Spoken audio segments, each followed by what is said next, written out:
This is a test of the microphone. Can everyone hear me?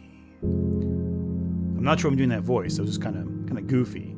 Now, if you can hear me, hit the like button on this stream. Share it on the social medias. Share it on Tumblr. I hear that place is doing great right now. Hit 1 if you can hear me.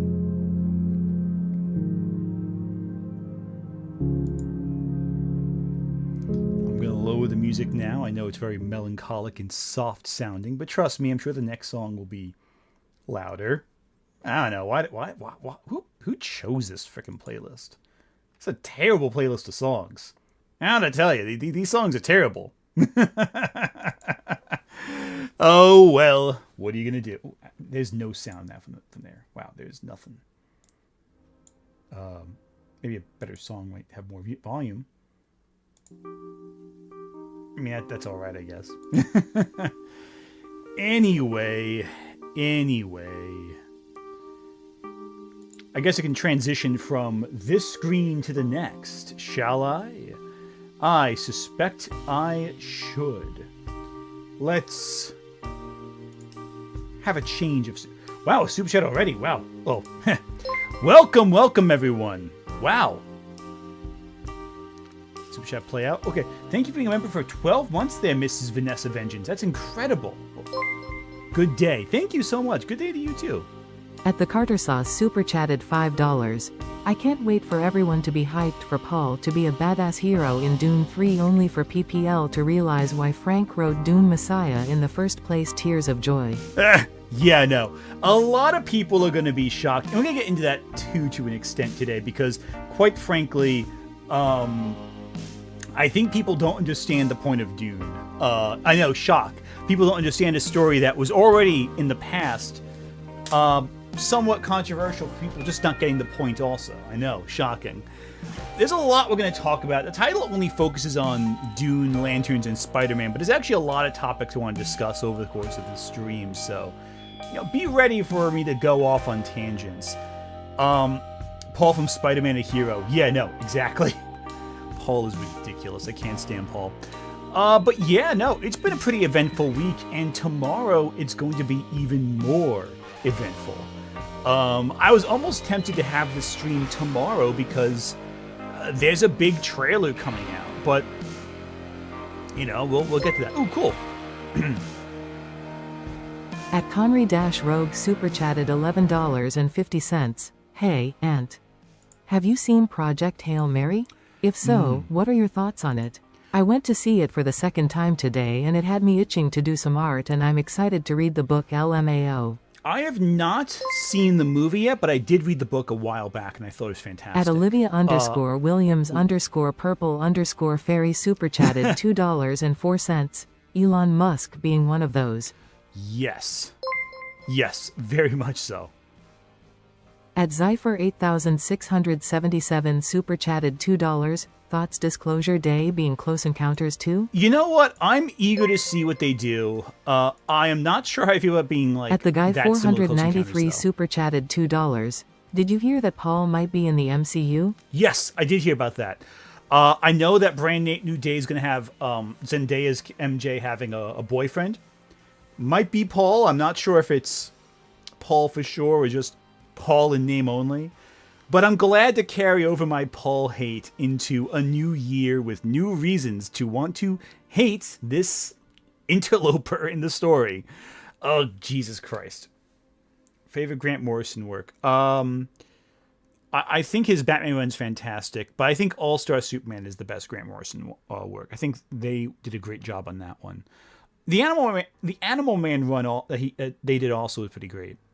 Also, Arkham Asylum, Strange House, and a Strange... That one I thought was also fantastic. The Thomas and Friends video game? Like Thomas the Tank Engine?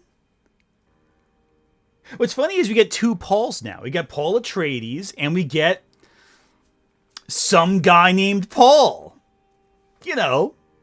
Not sure why I want to bring up Paul again, but... you know what? There we go. That's how it's going to be. We're going to be talking about Paul all day. Might as well talk about Paul. At the guy 493 super chatted $2. Paul is Marvel's Bernard. Frickin' Bernard, too. Okay, listen. Okay, listen. I have no problem with... I like the Tim Drake being bi thing. I think it's a really good development for his character. But Bernard? He get a better boyfriend? Also have to break up Stephanie and Tim for that? Like... I don't know. I think Stephanie Brown gets shafted way too much. Way too much. Doom Patrol's good, too. Doom Patrol's very good. Hi, I'm Paul. I should have done that. Like the, what was that one thing? It was the, let's see if I can find it. It was this monkey from back in the day. Okay, so this is what I'm talking about. Hi, I'm Paul. At Olivia Williams Purple Fairy super chatted $2.04. Have you played Resident Evil Requiem? Yes, I have. It's fantastic. I have played. I honestly love the bits where we focus on terror and dread, and then you switch to Leon just like being a complete badass, wiping floor with everyone, driving motorcycles off buildings. Absolutely cool as shit. But I just love how we go. I should have done this when Paul was in the Paul videos. It's like just this. Maybe a Paul's function. Hi, I'm Paul. I just love that. It's so random and strange. I just love it. Oh, that's why the Chobits music has been playing my theme this whole time. It's on an automated playlist. Just play Chobits. Okay, so every time I've let a video run and like YouTube autoplay plays next video, the Chobits theme, the opening theme for Chobits keeps playing. And yes, I do know that Chobits is right behind my head. It is on that shelf right there. Like the first two volumes, I think, are visible from here. So maybe that's why. It saw Chobits on my shelf and was like, my tiny AI brain is going to force you to listen to the Chobits opening forever whenever you let a video linger on screen for a little bit too long. But you know what? That's fine. I'm okay with that. I can live with that.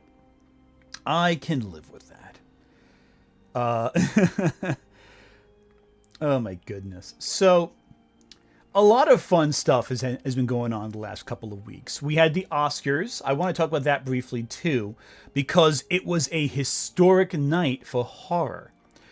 Here's a question for you, chat. I'm going to ask you, let me see if I can make a poll. Can I get a poll? No, I not Q&A. I can only, I can actually do Q&As here. That's pretty neat. No, so, last night, 2 nights ago, what am I doing? Go away, DS emulator. So last night, 2 nights ago, 2 of the actors who won for horror movies, right? We got Michael B. Jordan for Sinners. We got Weapons winning. That's, to this day, only 8 actors have ever won an Oscar for being in a horror movie. And 2 of them won last Oscars, on the Sunday. So it's like, that to me is a pretty cool... I'm not sure I communicated that very well. But let's go over the whole Oscar thing. Let's just go over all of it. Oscars 2026.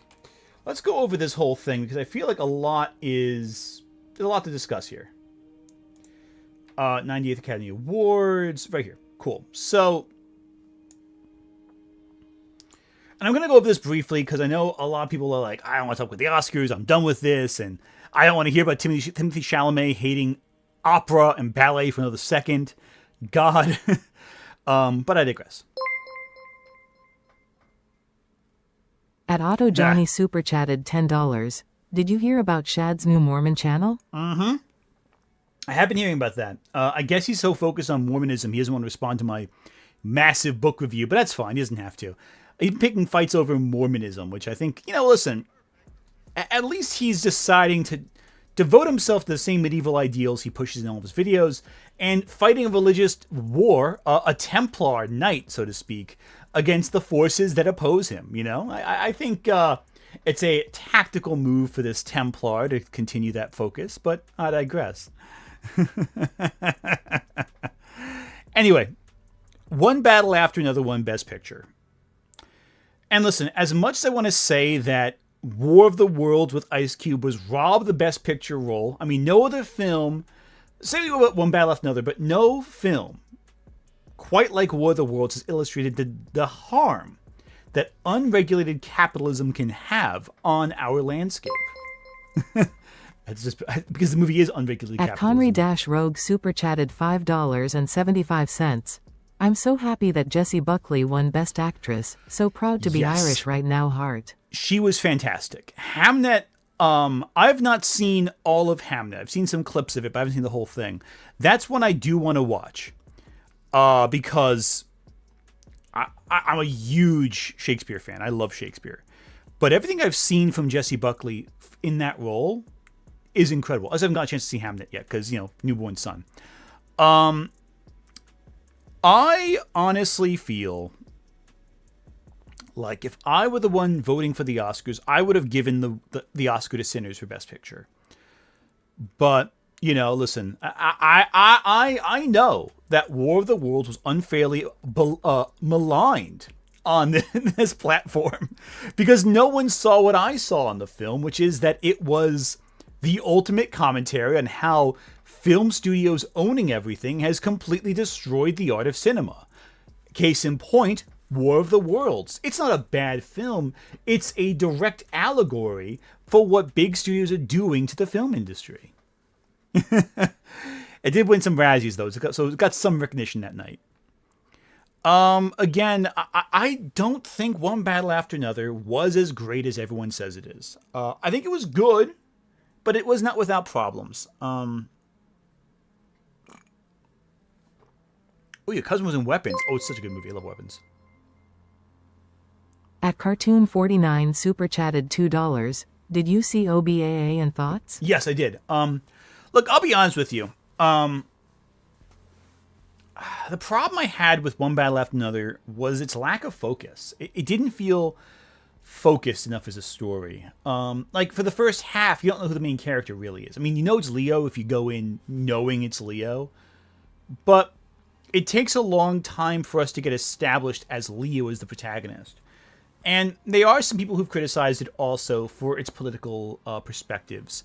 I know a lot of people are upset that the only trans character is also a traitor in the movie. Spoiler alert. That's a little weird. There are a lot of discussions about militarization in terms of activism. The idea of it being almost like rebellion for rebellion's sake. And I think there are some good points of criticism about like how we sometimes undercut our own attempts at success, but also the opposition will always use violence that, protesters will not. There's a lot of elements At to it that are very clever. Cartoon49 super chatted $2.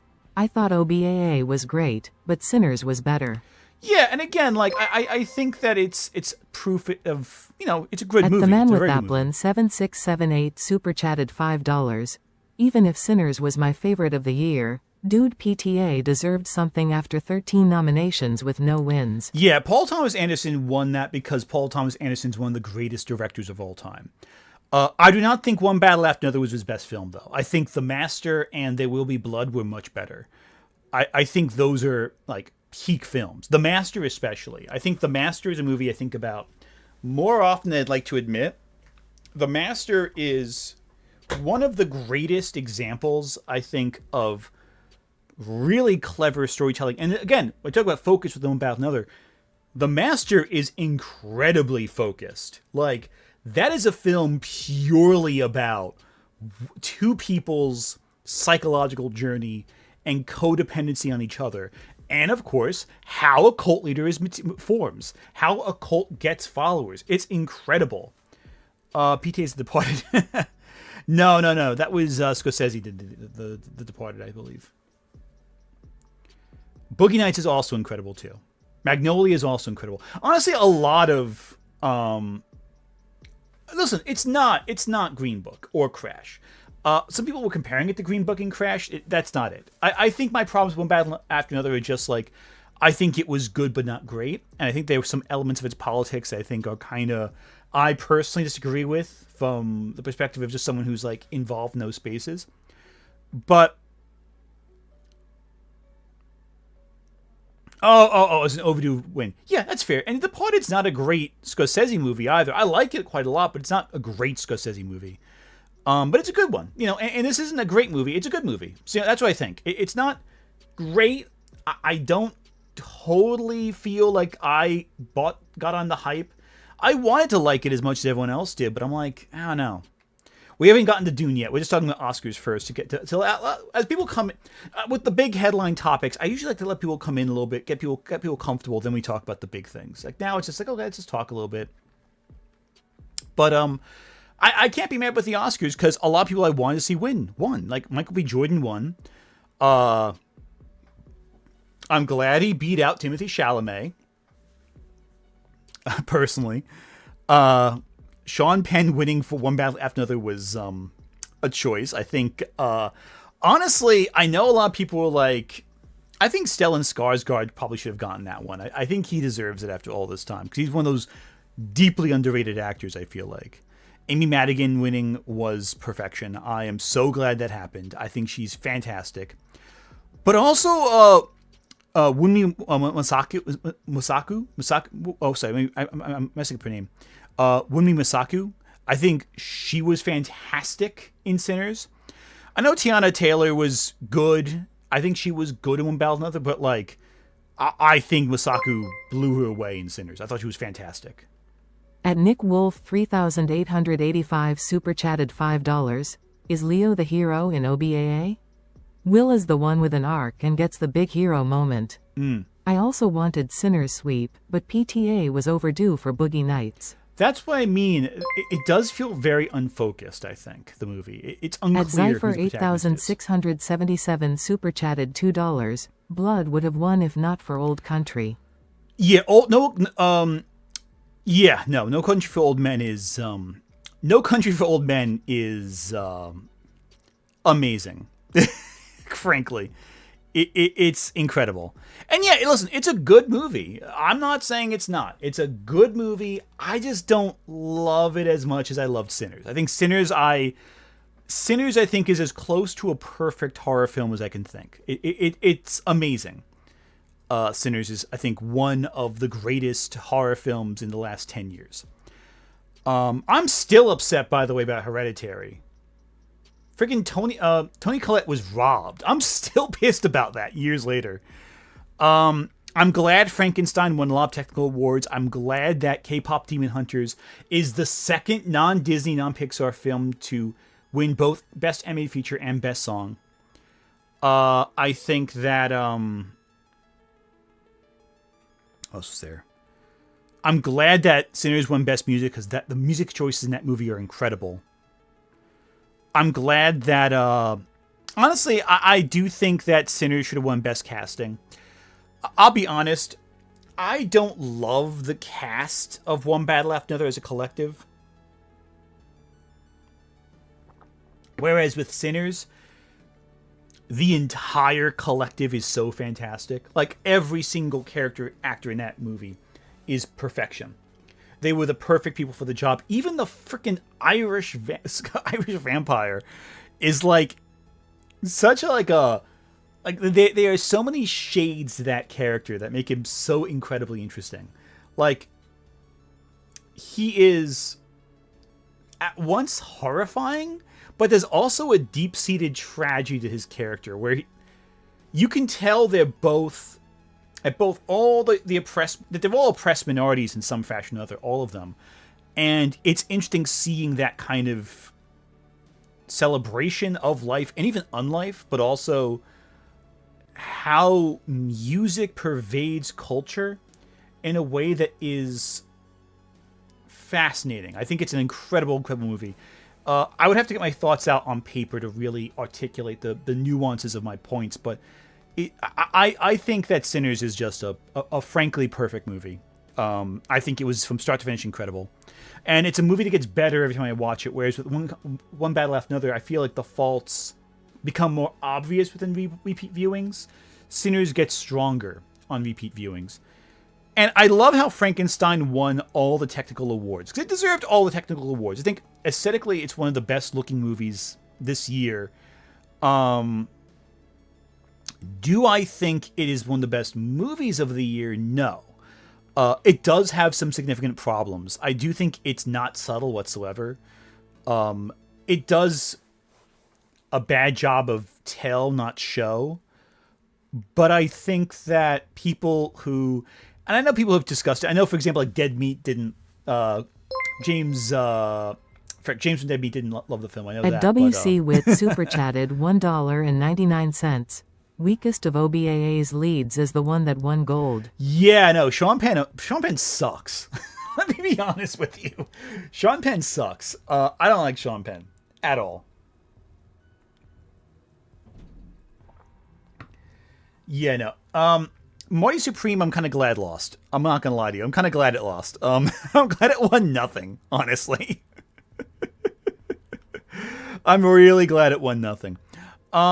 Which I know is probably in poor taste to say, but I think it was deeply overrated.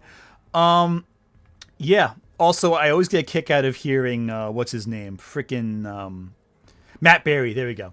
I love hearing Matt Berry's weird pronunciation of everything. It's amazing. But yeah, no, I like the Academy Awards. They were good, and Conan should host more often. He should, in fact, be, one might say, Oscar host for life. I think that he should be Oscar host for life. I'm mostly being facetious. I like Marty Supreme. It was good. I just don't. I'm just not on the Timothy Chalamet. I've never loved Timothy Chalamet. I know some people love him. I'm like, I don't know. I love him in Dune. I think he's an incredible Paul Atreides. But I'm just not up for. I don't know. Listen, I like genre film a lot. I do love the art. I do love artistic achievements, but I don't know. I just didn't love Marty Supreme like everyone else did. I liked it quite a bit, but I didn't love it. And I do want to see Hamnet. I feel like that is going to be my kind of film, Hamnet, because I do love those historical like dramas that really go into history. I love that. At the guy 493 super chatted $2. Them not doing the Mac and me bit took restraint. They really should have had Paul Rudd show up and be like, you actually have a clip at the Oscars. I don't even dislike Timothy Chalamet. I just, I don't think I believe him in a lot of roles, is what it is. I think Paul makes sense for me because I feel like I see his transformation over time more effectively. But a lot of the time, I just, when I see him in a movie, I see Timothy Chalamet. I don't see the character he's playing. Like, for example, there's some actors who transform completely. Like Leonardo DiCaprio, I see the character he's playing. At Nick every Wolf time. 3885 super chatted $2. Tim C should be Paul in Brand New Day for the lols. Oh, that'd be amazing. I would laugh so hard if he was that. He won't be. I think they've already cast Paul, but that'd be really funny. Or Robert Pattinson again. No, I don't think he's bad. I don't want to make it sound like I'm hating on him. I think he's fine. I just don't love him, as a lot of people seem to. But yeah, no, it was all good stuff. I generally liked, nothing about the Oscars upset me. Everyone who won, I'm like, yeah, that seems fair. That seems good. F1 winning for Best Sound, yeah, sure, okay, that's fine. I never particularly feel strong about the Best Sound department. So I'm like, I never really get upset by that. I'm like, yeah, that sounds fair. I want to highlight one thing too. Ugly Stepsister being up for an Oscar, even if it's for Best Makeup and Hairstyling. Have you seen The Ugly Stepsister? Have any of you guys seen this movie? You all should watch The Ugly Stepsister. It's on like Shudder, I think. It is a gruesome body horror film. Really, like, up there with The Substance in terms of, like, deeply twisted, sick kind of stuff. I love it. Yeah, no. And again, listen, I'm just saying my personal preference. I'm not saying this as a critic. I'm just saying as, like, a film fan. I'm not the biggest Timothée Chalamet fan, personally. But I do love him in Dune. I think he's fantastic as Paul. I just don't see him in the role that he's playing more than that, typically.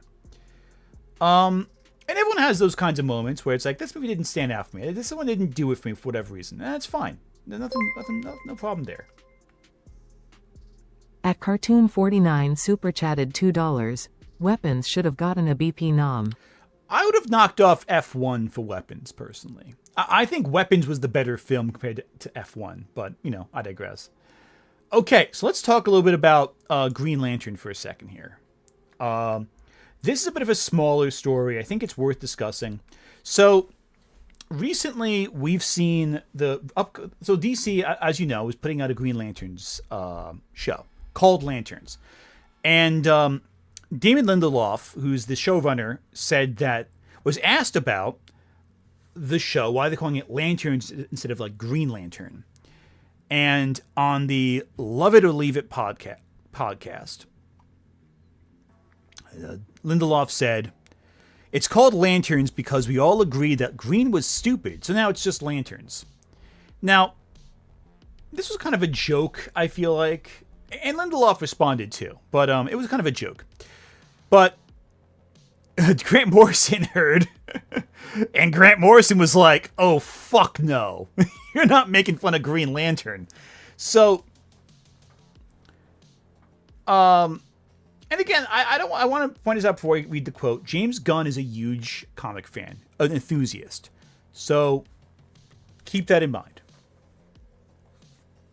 And Damon Lindelof has a history.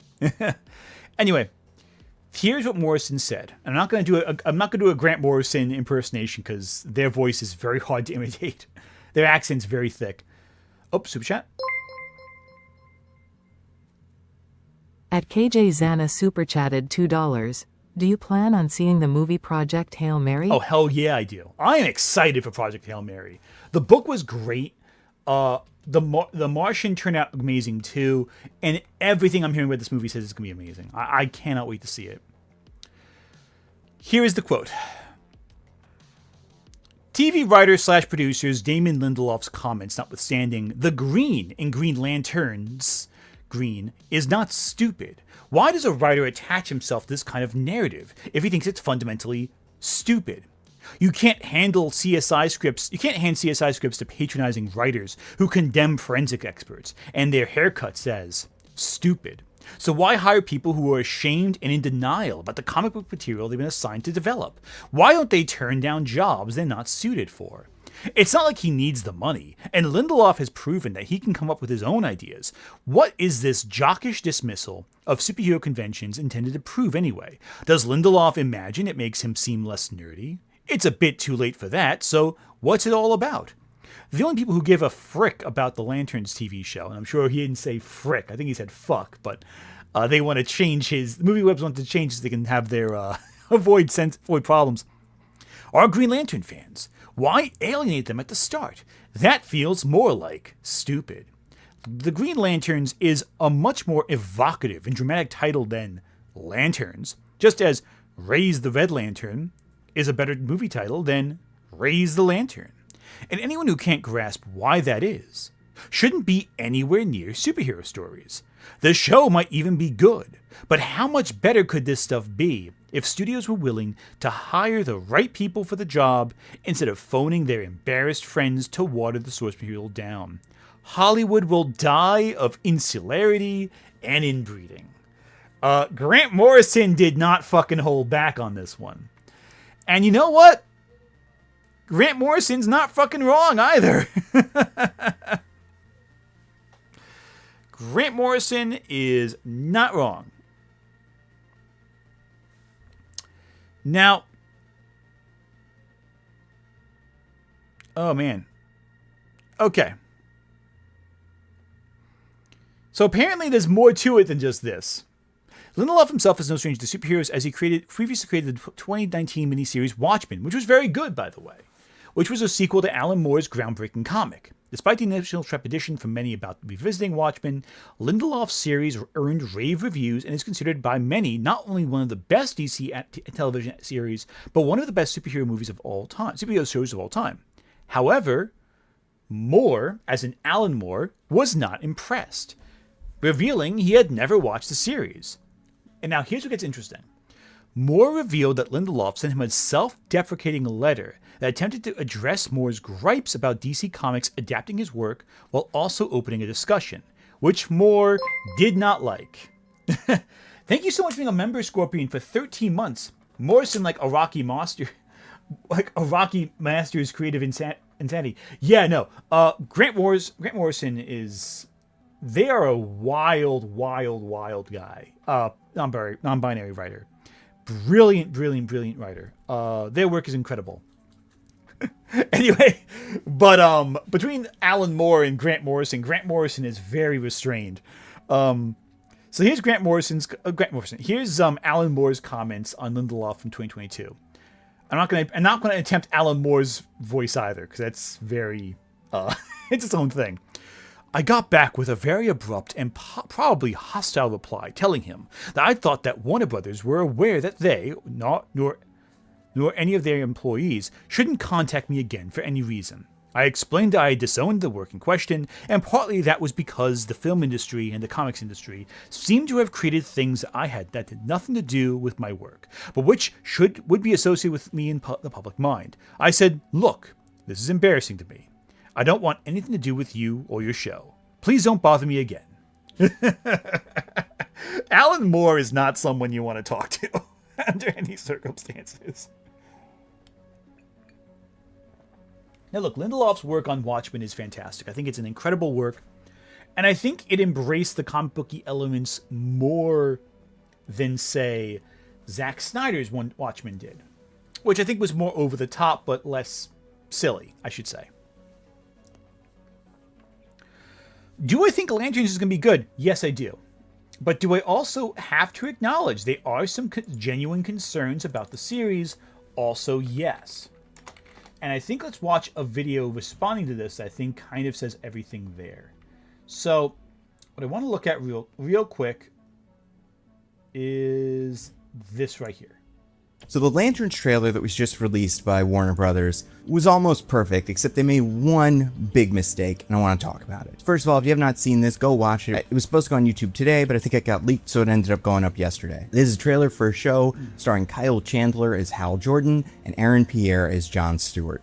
2 Green Lanterns. The show is called Lanterns, and not Green Lanterns either, it's Lanterns. Keep that in mind for later. And while this is not necessarily as high profile as Supergirl or Man of Tomorrow, I do think Lanterns is going to tell us a lot about the new DCU. Not just like... Yes, I agree with Nando on this one.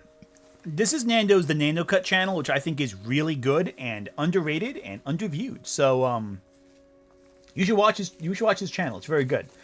But Nando has a really good point here that I want to bring up that a lot of other people have voiced too. And it also will feed into a discussion that's been going on with superhero movies for a very long time. I'm very sorry. Don't want to get sick here, but my entire household's sick, and I'm hoping I don't get it because I have a lot of work to do this week. Oh, cool. Excellent. At WC Wit super chatted $9.99. People need to stop asking Alan Moore about superheroes. What the hell does anyone expect him to say at this point? Genuinely. Also, he's the last person anyone should listen to WRT using others' stories lol.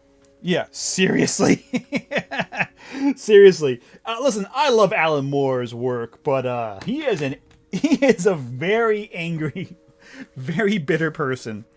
And I kind of admire that. I kind of respect that much bitterness to the world. At the man with Applin 7678 super chatted $5.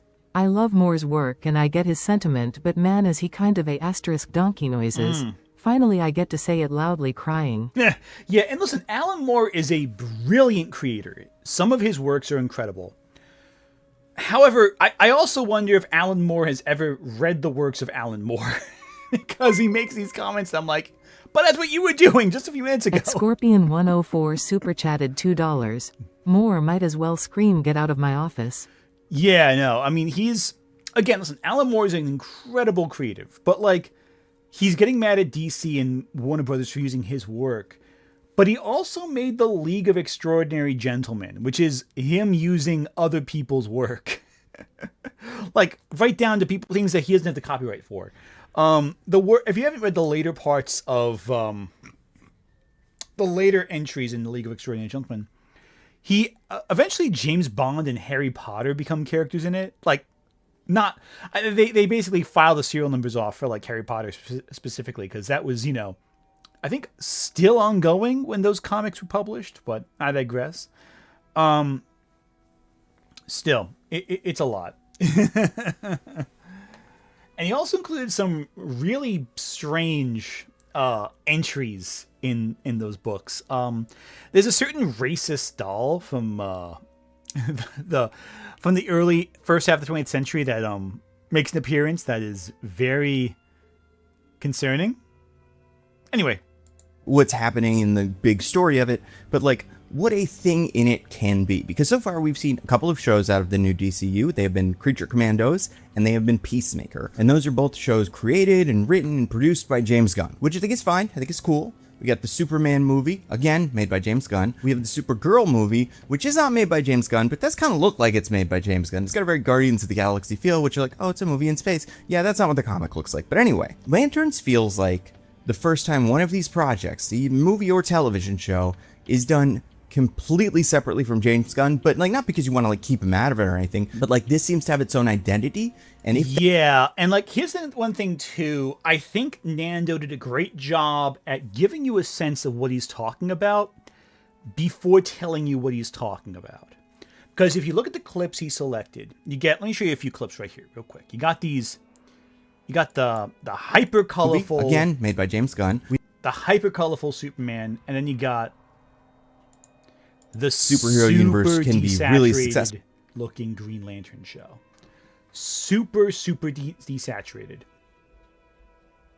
Very colorless. Very muted. Not an indistinct style, but a very, very desaturated lanterns. And there's a video that drawing a blank on his name. Patrick Willems. There's a video that Patrick Willems did a while back criticizing the MCU for being desaturated. This is not quite that. The MCU has a very gray color scheme at times that's desaturated. This is very much a dark, heavy shadows one. You can bring in other people and they can create their own thing with its own voice, and it can sync up with all the rest of this if they want to do a big team up movie or something like that. So this show, we found out it comes out in August. That was news. We had not learned that yet, although a lot of people had assumed. And based on what it had originally been described as, kind of like True Detective, two investigators that don't get along in a small town trying to figure out some big conspiracy. So they put out the trailer, and my high level thoughts, I think it was great. This is the new DCU thing I'm the most excited for by a mile. And that mostly comes down to two things which were both present in this trailer. One, this show is phenomenally cast. I was one of the people who was like, hey... Yeah, this is true. The casting looks great. I'm excited to see Hal Jordan and Jon Stewart. I think, again, for millennials especially, Jon Stewart is Green Lantern. I know a lot of people want to talk about the Green Lantern. You know, the original Green Lantern is Hal Jordan, sure. But the Justice League cartoons, how a lot of people my age first got into the Justice League, you know? Like, we knew Batman and Superman, but the rest of them we weren't as familiar with. Justice League, the cartoon, really introduced a lot of people to that whole side of the DC universe. And Jon Stewart was Green Lantern, and he was really good in that show. And so a lot of people just kind of got into that. Yes, Kyle Rayner's not in it, but we got 3 lanterns. We got 3 different Green Lanterns in this universe at the same time. That right there is incredible. Yeah, exactly. Yeah, like it is the reason. At Drudas42 super chatted $4.99. Gotta say, love that your Shad video got more views than any of his that week. Great job, keep it up. Thank you so much. First off, thank you so much for the comment, but did I really get more than anything Shad did? That's actually kind of depressing. Let me look at Olivia _ Williams _ purple _ fairy super chatted $2.04. What about Alan Scott? Alan Scott would be fun too. I like Alan Scott, but no one is gonna say Alan Scott is their Green Lantern. Like not really. Huh. Yeah, actually. Even his biggest one, like his biggest video was 3 weeks ago, and that was tying into Knight of Seven Kingdoms. You know, again, what he's good at is just doing like, oh, this movie sword is cool, isn't it? And then it's testing it. And he privates a lot of his videos when they're not successful with views. 157K views, which isn't bad for a normal sized channel. Like, that'd be good for me. You know, like, that's a good video for me after 3 weeks. But you have like a 1.5 million followers, so it's not really the same thing. Like, these are really not good numbers. Yeah, exactly. And looking at them again, wow. Yeah, actually, not only do I have more, does my video on Chad have more views than, let me see something here real quick. Hang on. Let me do something with a little bit of a taboo here. This is probably not in good form, but let's do it anyway.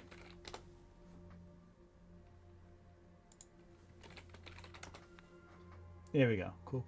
Let's, yes.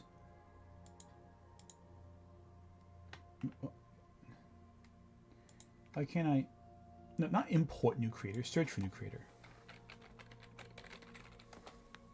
There you go. Yeah, so, let me see something here for a second. So this is Social Blade. Oh, hello. At Nick Wolf 3885 super chatted $2. Nets to you Alan Scott's My Green Lantern _ant. Ah, yeah. Nuts to you. That's fair. Okay, so let's look right here. Wow. Okay, so my one video in 2 weeks has almost gotten as many views as At Shad got WC the Wit super entire chatted month. $4.99. Alan Scott has gotten really good stories since he was brought back, and they incorporated his Earth 2 version's queerness into his character. Oh, yeah, undeniably. No, there's a lot of good Alan Scott stories, but I'm saying he's not what you think of when you think of Green Lantern. I know he's the first Green Lantern, but he's not your Lantern. You know what I mean? Like, it's like saying, it's like saying David Tennant is your doctor, right? Like, you can acknowledge there's better doctors out there, but David Tennant is like the doctor who got you into Doctor Who. You know what I mean?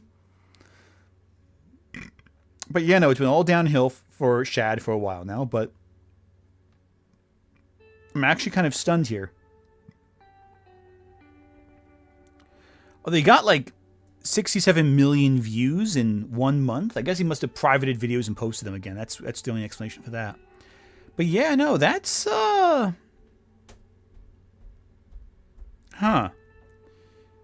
Look, that's not a very healthy trajectory. That's like I mean, granted, like before that he was doing pretty well per month, but like he's been doing worse and worse. Like he's doing numbers that I do on a monthly basis. That's concerning. His videos are shorter than mine, so But yeah, no. So my video in 2 weeks got almost as many views as he got in an entire month across his entire channel. That includes older videos too.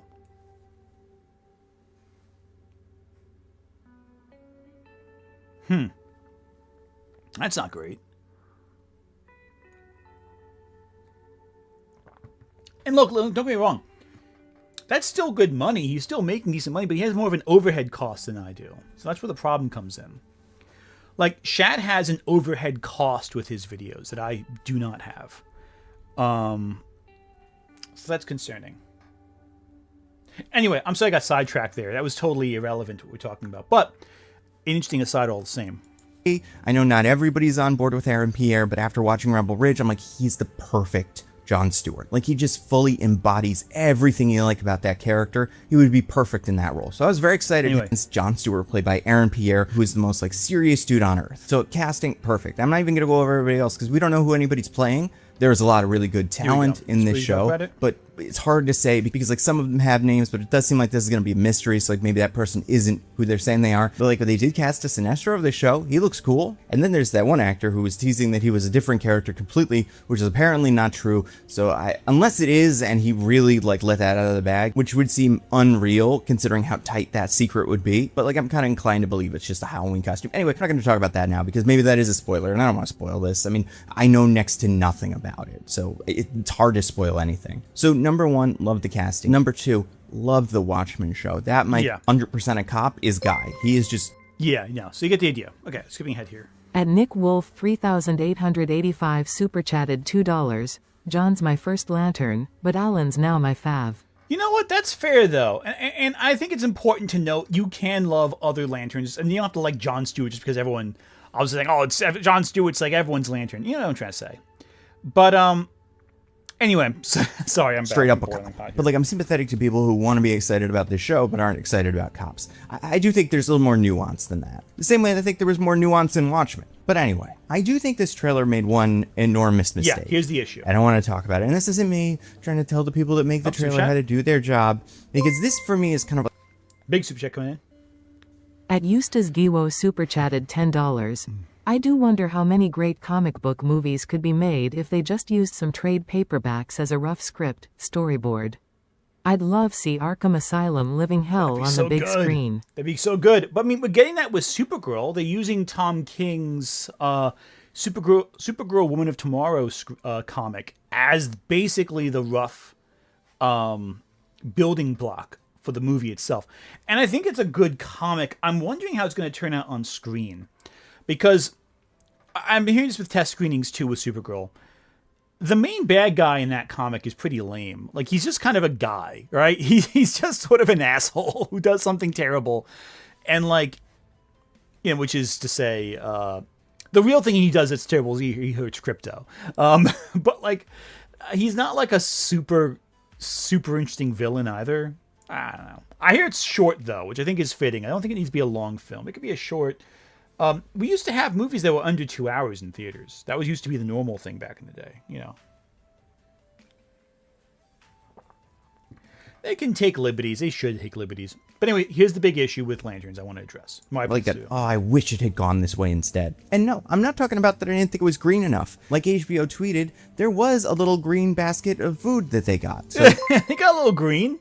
They got some green in there, a little color. At Nick Wolf 3885 super chatted $5. Remember the Duck Dodgers cartoon where Daffy and GL's laundry got mixed up and Daffy became a lantern? GL showing up as some white guy gave me whiplash. Yeah, no, I had memory hold that entirely. But yeah, no, it gives whiplash because you used to Jon Stewart. That's really funny. But no, it's like, yep, this is an official tweet. What do you mean there's no green in there, guys? Come on. Like, no, you poking fun at it does not make it any less obvious. So that's the thing right there. The problem is we do briefly see the Green Lantern suit, right? But it's like very not green.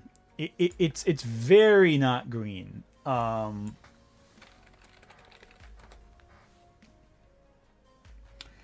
like...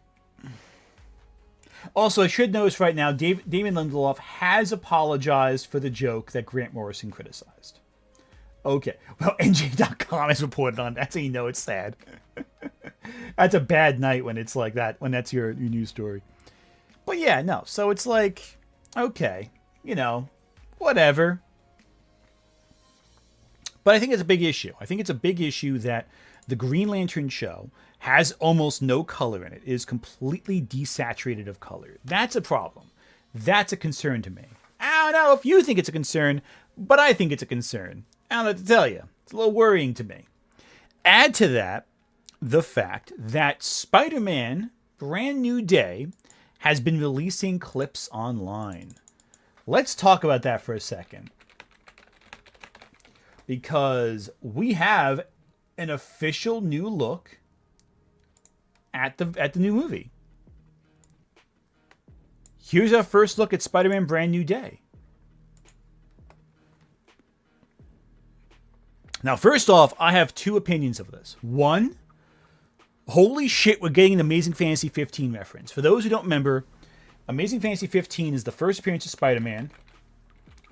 And we are getting an exact recreation of the comic cover. Like, an exact recreation. Okay, why don't you load it? Hang on. Everything's acting screwy now. Are we okay? Okay, we're fine. All right, open new image up right here. So right here, this is perfect. Right here, perfect. Perfect, perfect, perfect. I am all about that. That is a good fucking callback to the very beginning of Spider-Man. I love it. Totally great. Right down to the pose and everything. Perfection. My issue is the colors are a little gray in this new opening. That's the issue. The color, granted, the red is eye-catching, but the buildings are pretty gray in this first image. Do I think it's going to be not the entire movie? Obviously. I think they're going to do more than just be gray for the whole film, like some people are apparently cynically worried it's going to be. But it is not the best foot to start on when your first image has only two colors, gray and red, basically. Even the blue looks gray in this image. Will it be great? I'm optimistic. I'm very optimistic, but it's a foggy day, clearly. It's overcast, but I don't know. For your first impression, it is slightly gray. And it's just a trend, you know? Like, it's just a trend in general. Like, a lot of these movies this year, like, look at this. Not constantly wearing bright green like some sort of off-duty Power Ranger. Like, I like that he feels like a normal guy, and maybe he's even disillusioned with the Green Lanterns for some reason. I don't know. It doesn't matter. Second thing, I'm sure everybody can remember a scene from a trailer that's different, like it looked different in the final cut because there were effects that were not added to it yet. So, like, this show comes out in August. Yeah, there's going to be things changed in both options. At Otto Johnny super chatted $5. The clips that form the line, spiders have 3 life cycles, and the clip, rebirth, makes me wonder if rumors about the organic webbing is true. I think we're going to get mutants. I think Spider-Man's going to mutate into a giant spider monster. At Thydraith 3223 super chatted $13.31. So glad that Brand New Day is referencing Eric July's favorite comic, Amazing Fantasy number 15. I wonder if we will get a movie referencing Drinker's love of Japanese films. Do you all know about this reference? Okay, let me get this up, because not everyone might know what you're talking about, but I do love this. Yeah, no, so not everyone will get this. Obviously, where is the clip? Okay, cool, so right here. No, that's not the clip. Where is the clip? Come on, where's just the clip of, I guess, organized chaos? I guess that would be the way I find it.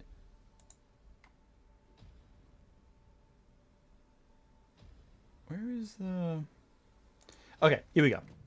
I think this is it. So, for those who don't know, a while back... Where's the Birdman talking about it? Where is frickin'... Okay, so where is the clip? Would it be in the debate, I guess? Here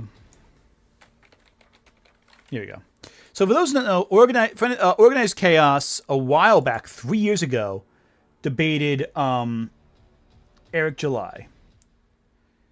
And I do not know where he freaking says this. But there's a point in this video where Organized Chaos asks Eric July about the significance of Amazing Fantasy 15. And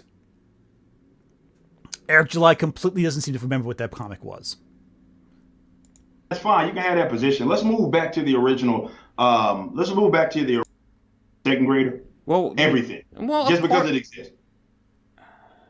I mean, it really depends. But we're literally just talking about just Okay, so basic human beings. If it depends, It's been a couple months. I didn't right, bone up so, on my all right, ISOM trivia. Okay, so you don't know. Okay, gotcha. Yeah, I didn't bone up on my ISOM trivia before so this. So you're asking about motivations, and you don't know about the book that you claim to have read. Yeah, I'm not watching this whole debate. Because, like, I'm gonna search the transcripts. 1 second, let me see if I can find that. Because I don't want to like. All right, where do we get the? Here we go. Show transcript.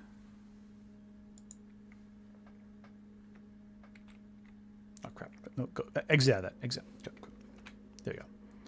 Cool. Sorry about that. I hit the wrong button there. Sorry about that. All right, let me take a look real quick.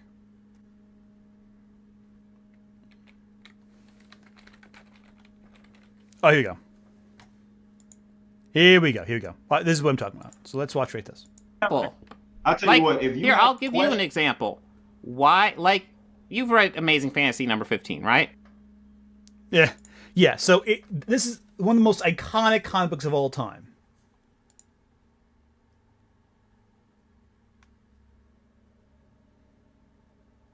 You just pause to let us read it. Come on. So again, the thing with Eric July is a famous grifter. He has written comics. He should know about Amazing Fantasy 15. It would be like if I said, oh, Action Comics #1. What happens in that? It's Superman showing up, obviously. But, come on. Okay, this is a little long. Here you go. Let's talk about. Go back to ISOM. What about it? Are you asking? What specific? Wait. You've read Amazing Fantasy number 15, right? What specific action are you asking pertaining to ISOM? No. I'm gonna get stuck on this one. You've read Amazing Fantasy number 15, right? Are you what? Let's talk about ISOM. You just asked me a question. Let's quit moving the goalposts. What specifically about the? Now, if you look right here, in Eric July's chat, someone in chat says Spider-Man's first comic, of course. Eric July did not mention what Amazing Fantasy 15 was until someone in his chat mentioned it. ISOM book is pertaining to like an action that you're asking about his motivations. Dude, have you read Amazing Fantasy number 15? All right, this isn't a gotcha. Can you please answer the question pertaining to ISOM? It kind of fucking is. You're talking about being a comic book fan. Can you please answer the question? My favorite.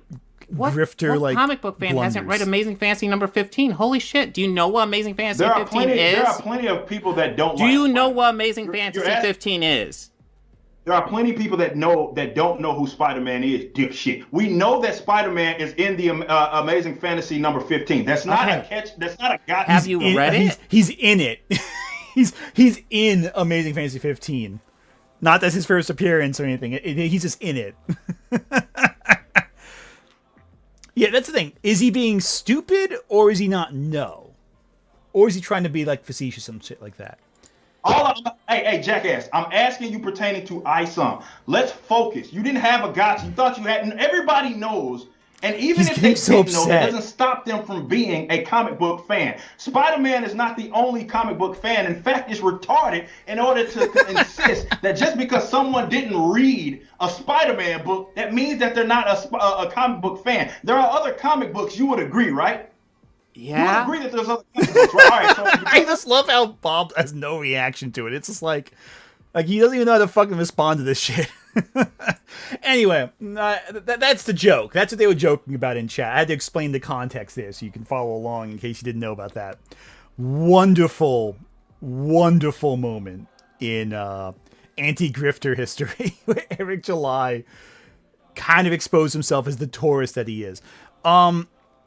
It's kind of one of those moments that tells you everything about it pulls the veil back, along with Critical Drinker going like, I love Japanese movies like Old Boy and Crouching Tiger, Hidden Dragon.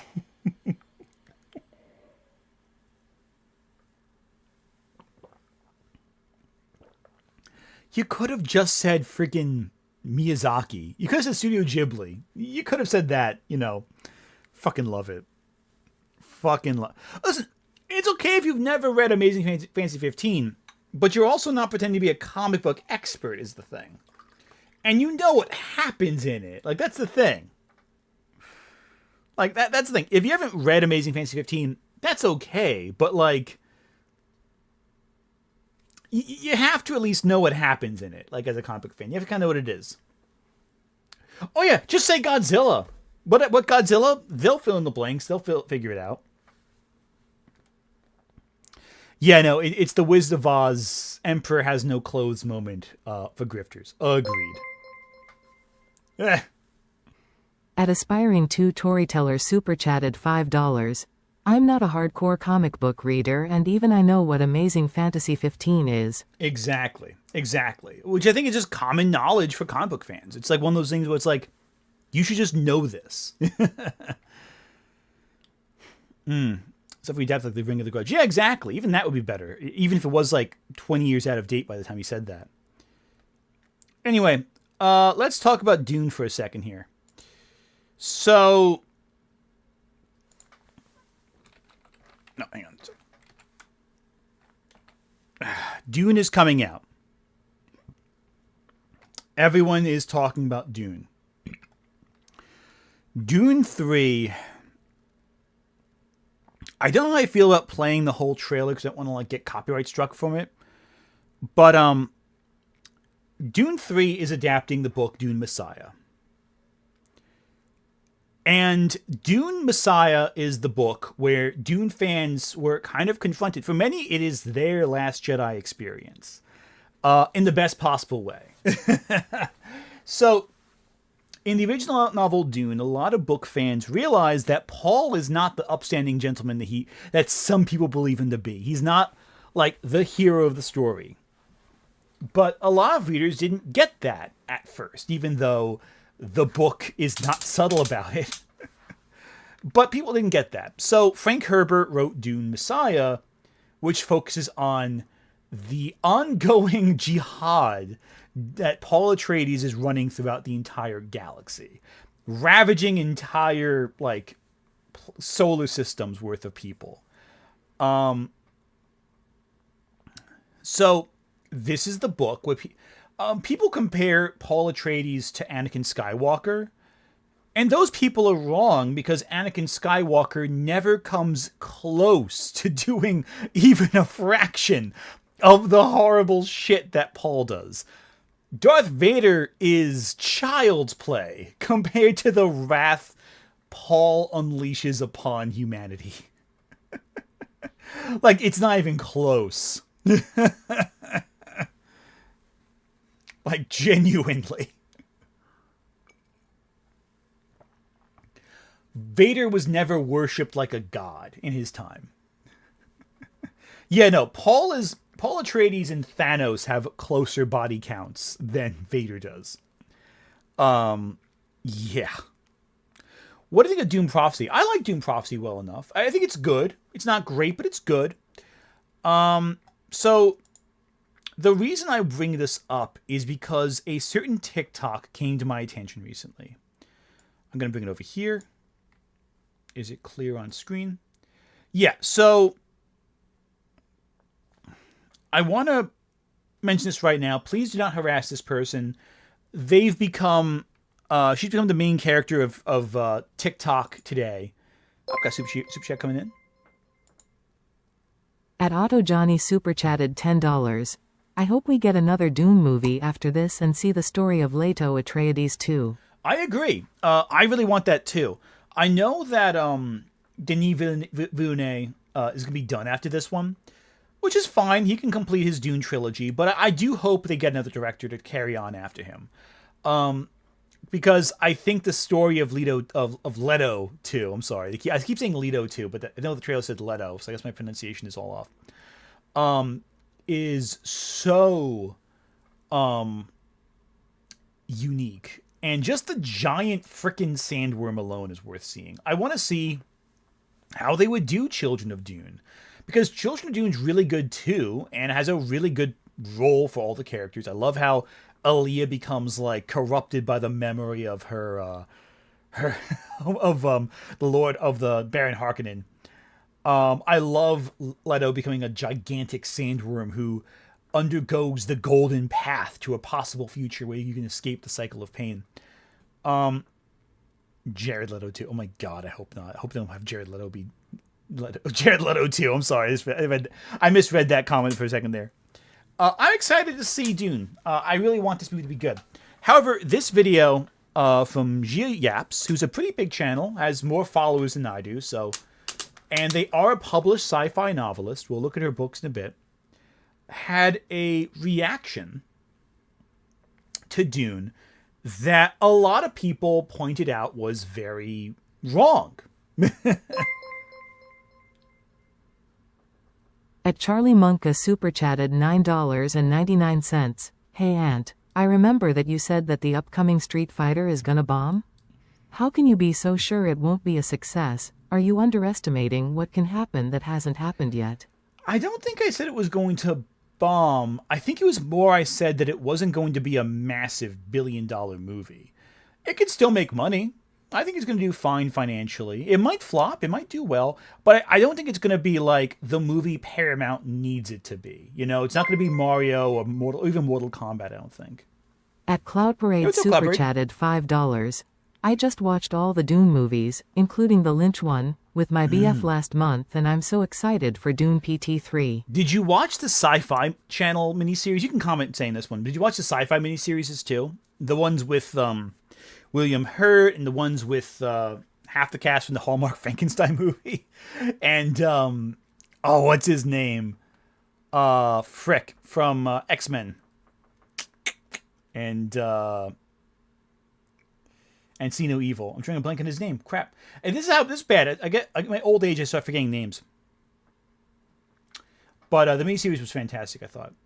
Yeah, no, those were great series. Yeah, James McAvoy. Sorry, my brain farted for a second. James McAvoy. Yeah, because James McAvoy plays Leto too, and he's really good in that role. I'm not gonna lie, he's pretty good. I like him. I like him in that. Yeah, no.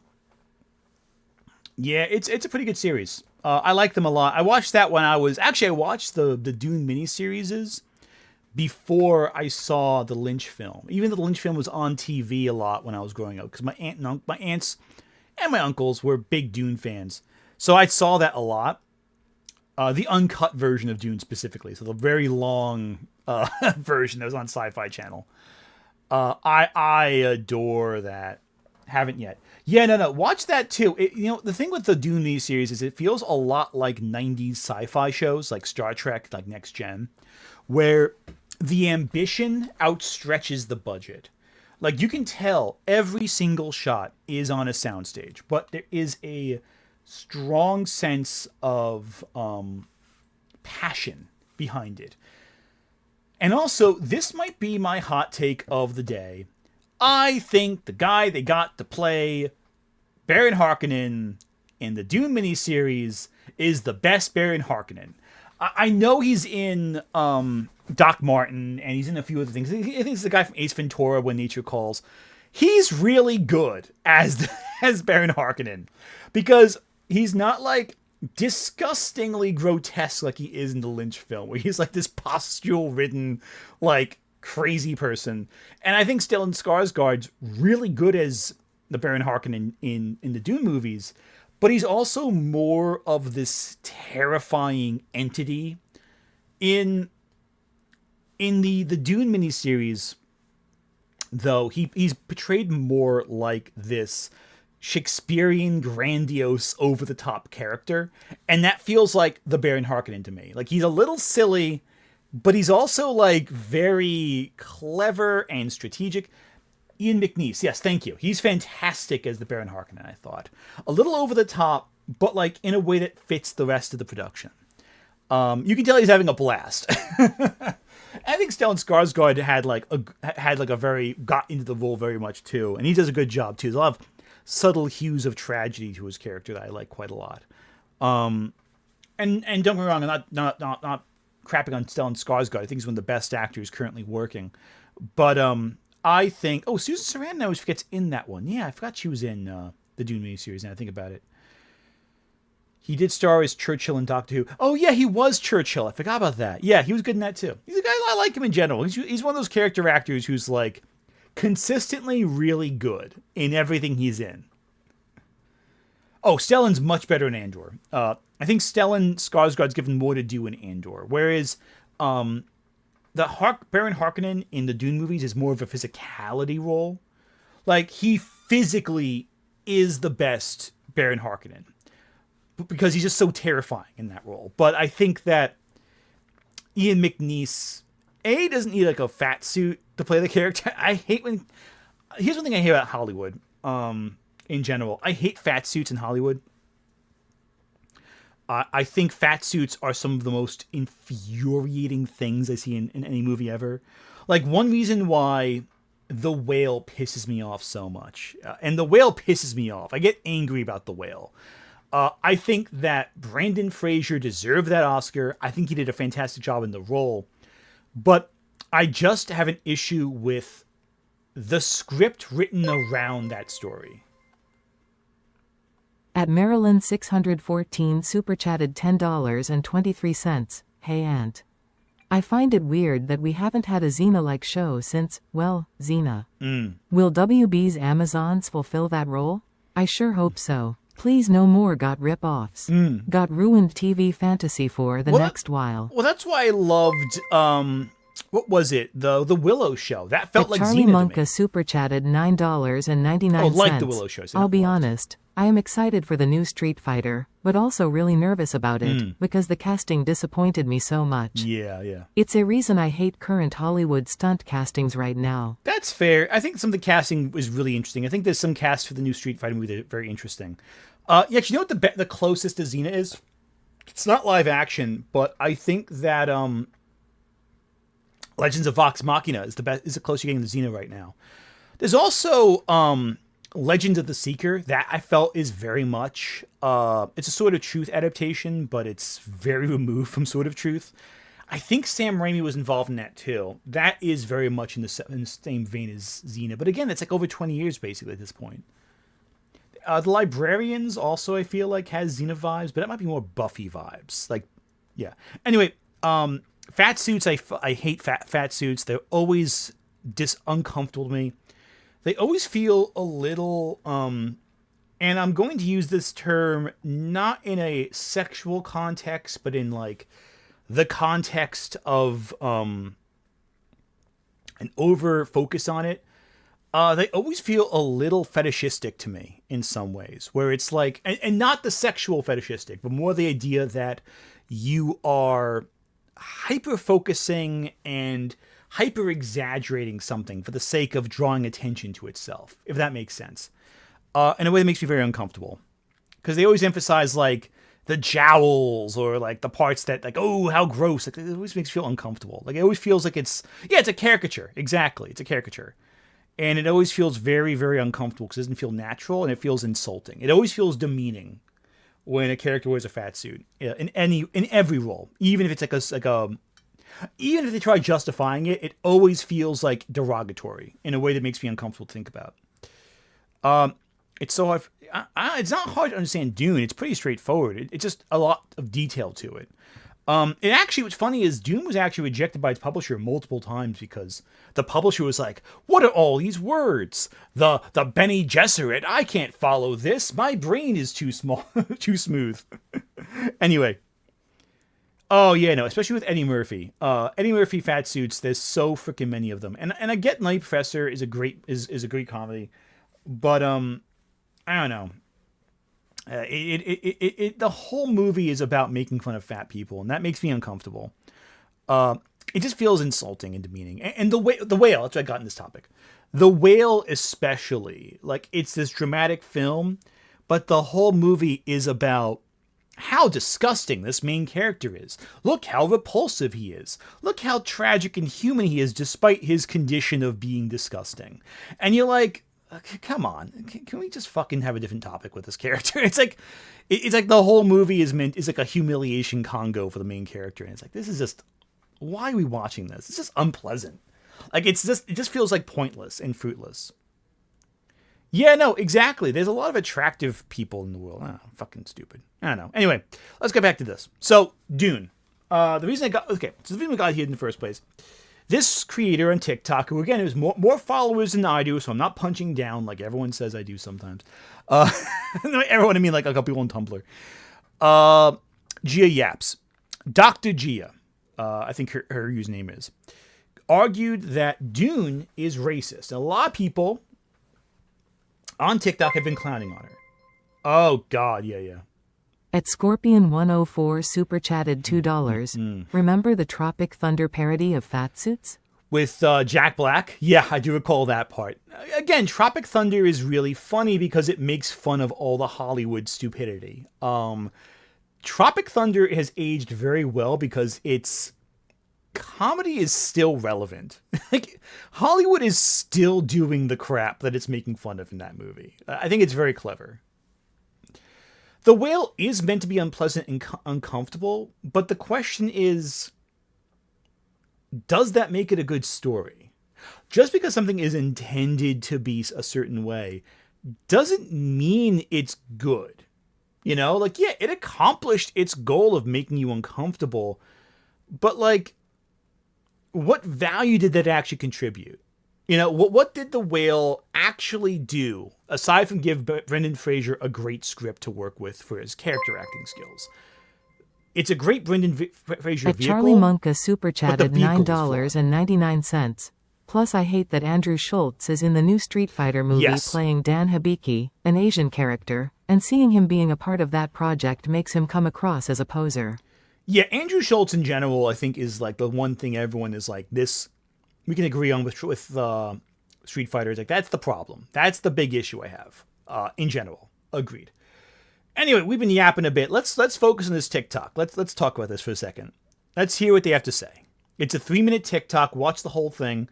We'll do the same thing we do normally. We'll stop and talk, but I think there's going to be some meat to talk about with this. And a failed critique of white saviorism. And yeah, I know the white sci-fi fans are going to get really defensive, but I have published 5 sci-fi books with the likes of Penguin Random House, and despite the color of my skin, I am wholly qualified to talk about this. Please. Now, I want to point this out right now. She's not wrong. She is wholly qualified to talk about this topic. There is no issue there. And she has published books through Penguin Random House. She is a published writer.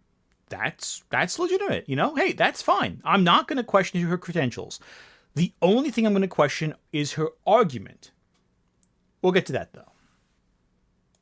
Remember that Frank Herbert was a white man. So was Paul Atreides. Despite the fact that Paul's white saviorism fails and Arrakis is ultimately destroyed, we are meant to feel bad for him. We are meant to... Arrakis really isn't ultimately destroyed. That's not really the point of Paul's arc. Yeah, I don't know about this already. So, like, here's the thing. So, it's not that his white saviorism fails. That's not really what it's about. That's not the reason people have issues with Paul. Paul's white saviorism doesn't fail. Paul's white saviorism leads to a massive jihad that kills billions upon billions of people. You're not really meant to feel bad for Paul. Paul does it to himself. He gets exactly what he's looking for. He knows what's coming. He does it with the intention of pushing forward with his agenda. Now, does Paul face a tragic end? Yes. But is Arrakis destroyed in his pursuits? No. Commend him for trying. He's not a perfect hero, but he is complex. He is a At Olivia Oh, Williams yeah. _purple _fairy super chatted $5.11. Rakis get destroyed. Inheritic of Dune millennia later. Yeah, no, yeah, exactly. That's it. It does eventually get destroyed far, far, far, far, far later in the series. But like, Paul is long dead. I mean, I know it gets brought back, kind of, sort of. It's a whole thing in the friggin' other Frank Herbert's son books, but the Kevin J. Anderson books. But still, it's like Paul's thank you so much for the dollar super chat, despite having no chat there. At Real Green Queen super chatted $1. Yeah, no post there, but still, really, thank you so much for the donation. Already we're on the wrong tangent here. Paul doesn't fall, quote unquote, in that sense that he fails and he's a hero, but we should feel bad for him. Paul's not a hero. Paul's the villain. The story of Dune is the story of a religious fanatic cult formed around a god emperor in the making. It's the story of how religious fanaticism can lead to horrible consequences. The reason it's so effective is because Frank Herbert is alluding to what Europeans did in Iraq and Iran. Arrakis is very similar to Iraq. Arrakis? Iraq. Arrakis, Iraq. And in the 50s, there was a project called Project Ajax, where European and American powers went in to destabilize the powers in charge of Iraq because the leaders there, and Iran, I think it was. I think it was more Iran than Iraq. I'm sorry. I think it was more Iran they were destabilizing, which is funny. History repeats itself. Because the leaders there were more sympathetic to the Soviet Union than they were to America. At this point, the Middle East was very much becoming more progressive. There were a lot of progressive leaders. There was a huge wave of feminism there. There was a lot of equal rights to women. It was Iran. Yes, it was Iran. Thank you so much. Sorry about that. Iran. And it was overdone. You know, it was overturned, and we now have the situation that, you know, and powers that are now in control were put into place through the fueling of guerrilla groups. Again, I'm oversimplifying it. I'm probably getting a couple. It was called Project Ajax, Operation Ajax. Yeah, exactly. Operation Ajax, not Project Ajax. My apologies there. And again, like, there's certain details I got a little fuzzy on that one, but that's the gist of it. And Frank Herbert was alive when that was going on. We were alive. He was alive during Vietnam. We did the same thing to Vietnam, basically. You know, it was a bot. Yeah, prophecies of. I'm gonna just hide the bot. Sorry, bot. Yeah, I'm just gonna hide that. Anyway, what was he talking about? Yeah, so Frank Herbert was thinking about something very specific with this one. It was all of oil. Oil, by the way, very much like the spice from Dune. It's funny that all comes together, doesn't it? It's all relevant. It's all the same couple of things. The Iran and Iraq War. Project Ajax was one example of that. There were many examples of Western powers influencing the Middle East and destabilizing countries there. We did it with Afghanistan too, but years later. But Ajax was during Frank Herbert's lifetime, so before Dune. At Nick Wolf 3885 super chatted $1.99. I heard Eddie Murphy and pictured him as Harkonnen. Can you imagine? Can you imagine? Can you imagine that? Can you fucking imagine that? Eddie Murphy as the Baron Harkonnen. I listen. I know I just went on a tangent talking about how much I can't stand fat suits and all that, but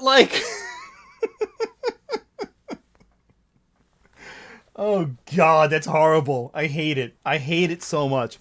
That and Mike Myers should just go into. Oh god. At Zypher 8677 super chatted $5. Born too early to fight in the Middle East. Born too late to fight in Middle East. Born just in time to fight in Middle East. Yeah, it does seem like America's embroiled in the forever war in the Middle East consistently, isn't it? It's kind of strange that it keeps happening every single frickin' time. Listen, when I spent all of my adolescence, there was a war going on in the Middle East, and it was all over oil. Like, all oil. Would be the most cursed cast for a Dune adaptation. Oh, God. The most cursed would be, friggin', Okay. Unrealistically, the worst cast would be, I'm trying to think of some actors. Schneider. Frick, what? Oof. Jared Leto as Paul. Jared Leto as Leto Atreides would be pretty bad. The Rock as Paul Atreides. That'd be pretty bad. I'm trying to think of some actors. There's a couple actors who are on tip of my tongue who I'm drawing a blank on. I'm going to cheat and look at my phone and get an answer right here. Oh, yes. This is the worst actor. Okay. I have for you the worst actor to play Paul Atreides. Are you ready for this? I got a bad actor for you, okay? Okay, you ready for this one? Okay. Chat, hear me out on this one, all right? This might be the worst Paul actor possible. Worse than anyone you can think of. All right, you ready for this?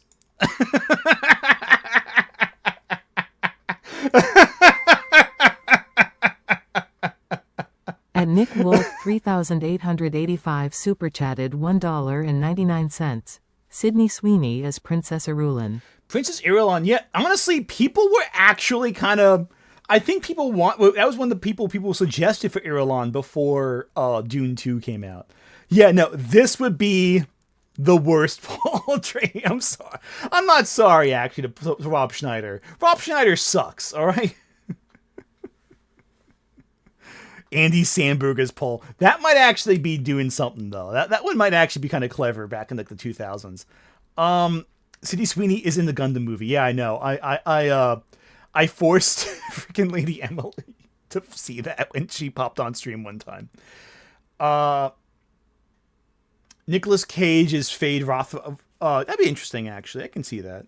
I can see Nicolas Cage in any movie just showing up and like, yeah, I can see that. That makes sense. His daughter, yeah, his daughter hates him. Yeah, Rob Schneider, he must be a fucking asshole. Yeah, no, playing a space Nazi. Yeah, actually, Rob Schneider playing Baron Harkonnen might go hard though. Or playing Stilgar. Oh God, as a fanatic who's like drawn into the cult. Yeah. Anyway. Let's go back to this critique of Dune, because I have thoughts. Humanity. And the way the movies interpret this character, you're supposed to think of him like a Luke Skywalker. They don't do an adequate job of showing that, maybe he shouldn't be doing this. Maybe he shouldn't be comfortable with the Fremen worshipping him. And here's the problem with that, though. Here's my problem with that interpretation. Why, if the movie is framing this, and again, we see Shani's reaction to all of it. The audience sees Shani firsthand going, listen, this is fucking crazy. Why are we all being drawn into this? This is terrifying. The movie is more overt about it than the books are in some ways. Even though the books outright say, he will lead a jihad that will destroy billions of people but choose to do it anyway. I thought extensively, Dune Part 2 especially, shows the fall of Paul Atreides ethically. And the third movie is going to show all of that completely. But also a Luke Skywalker. This is Luke Skywalker's arc in the original Star Wars films, right? He's a farm boy who has no power whatsoever, who was given an opportunity to be a hero in the first film. And he unambiguously stops the bad guys. He joins a rebellion overcoming a force that's oppressing them, right? And then goes on to become a powerful Jedi through training and through confronting his father, and ultimately wins not through violence, but through redeeming his enemies. Luke Skywalker's greatest moment is when he puts down the weapon and allows someone else to find their own inner humanity. Paul Atreides is not that. Paul Atreides is born into wealth. He is born into power. He is groomed to be a leader. He is taught how to control people through public influence and public speaking. He is given from birth the skills to kill a man with his weapons.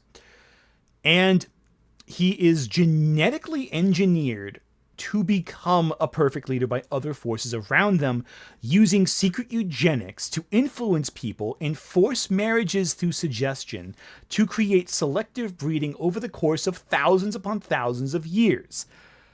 If you think that sounds like Luke Skywalker, before we get to what Paul does, there's already some problems here. But unlike Luke Skywalker, who is given a position of authority in the rebellion, not a position of power, but a position of authority and influence, he works for his power over the course of time through careful training. Paul, however, has that power built into him by other influences trying to use him. Luke's journey is one of healing others. Paul's is raw vengeance. Paul is only interested at first in getting revenge against House Harkonnen. And then in doing so, he becomes the Emperor and unleashes an uncontrollable jihad, or crusade, depending on what version you're watching, across the entire galaxy. And this fanaticism is due to him manipulating the beliefs that were instilled upon the Fremen by other organizations before that Paul got there. At Eshan especially 04181 super chatted $5. Death to AI aka Abominable Intelligence. Paul was always the villain, and Ant, when your book coming out? Once I get a cover artist, I gotta get the cover artist for that first. Now, then it'll start coming together. But yeah, no, Paul is the bad guy. Paul is not the good guy. He manipulates the Fremen not to save the Fremen. He does it to get revenge. He doesn't care about the Fremen. He's not the white savior. He's a white slaver. He enslaves the Fremen, using their religious fanaticism to his advantage to kill the people he doesn't like. He doesn't do it for their sake. He doesn't like have a Dances with Wolves moment where he gets sympathetic to the plight of these people. It's not Avatar, where the main character is so enamored by the culture he decides to forego his own identity to serve them. No. Paul exploits the culture, takes advantage of it, all for the sake of killing people who personally wronged him. There is no Luke Skywalker in this character. He is a monster. He is the bad guy. The entire third book is about other people who have been hurt by Paul getting revenge on him. Yeah, he's sympathetic, but he's sympathetic in the same way Macbeth is sympathetic. You know, it's like, yeah, you get where he's coming from, but he's still the murderer. He's still a monster. He is a complete monster.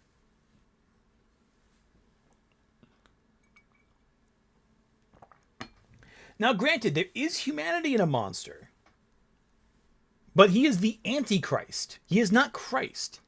He is the man who leads people to their doom. He is Damien from The Omen.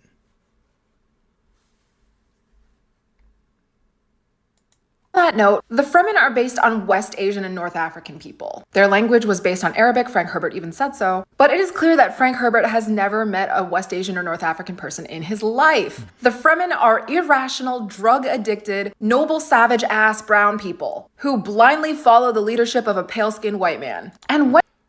Okay, here's where it gets a little tricky. Every single character in Dune is addicted to the spice melange. All of them. Every single character cannot do without the spice. If they are separated from the spice, they will die. All of them. Every single character. All of them.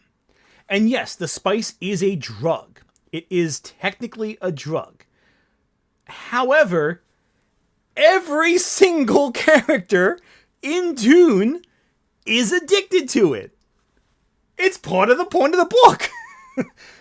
That's why he who controls the spice controls the universe. Because everyone's dependent on the spice melange. That's kind of an important element of it. Also, noble savage, that's not really quite the right word there. It extends life, it extends consciousness, it can turn you into a giant fish creature or giant phallic alien, depending on what version of Dune you're watching or reading. It expands the sense of consciousness. It's not simply a drug like, heroin, or opium, alternatively. It is clearly a commentary on the influence of colonialism. Clearly, the entire belief system about the not the Kwisatz Haderach, about Muad'Dib and all that,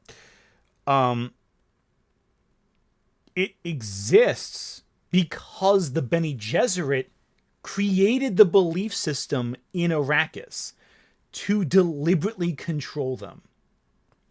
It's the idea that religion actually is sometimes created by colonial powers to control a people, make them easier to manipulate.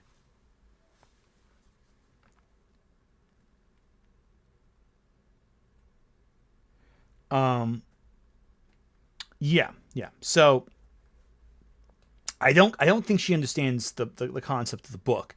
It's very reductive what she's saying. And yeah, on paper, what she's arguing isn't incorrect.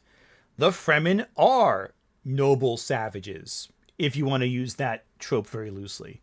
They are addicted to the spice melange. But I'm going to delete that bot too.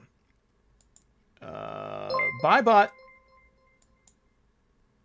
At the man with Applin 7678 super chatted $5. Thank you. The biggest problem with this emo is she already poisoned the well by making the I know white sci-fi fans will be angry, making most discussion moot. I mean, in fairness, you can do that. Let's be honest here. Let's be perfectly honest here. A lot of sci-fi fans are very easily offended by people who don't agree with the popular take. It is poisoning the well, and does say, oh, if you don't like this, you're racist, which I'm not saying is then. There are arguments to be made about the Fremen being problematic. You can make that argument. I mean, Frank Herbert was a man from the 60s. His portrayal of the Fremen is not perfect. There are things you can criticize about it that require reading the text. You have to understand what's going on in the text to follow along with that, to see what's up with it. And yeah, there are issues with the Fremen. That's fair. I'm not going to say they're not. That's a fair critique. The problem is how she's critiquing the Fremen in context of Paul. That's the issue. A lot of people over the years have critiqued the Fremen as being almost fetishistic portrayals of Middle Eastern people. And you know what? Those critiques are not without merit. But they're also anchored in what the text is trying to accomplish. This is not. That's the difference here. There are a lot of critiques from, even in a recent video, I'm going to reference this right now because I'm actually in the video. Friend of the channel, Skitty Bitty, put out a video critiquing the Orientalism in the Legend of Zelda games. And there is Orientalism in Dune. There is that component that's present in the books of Dune. And I thought I just hid you.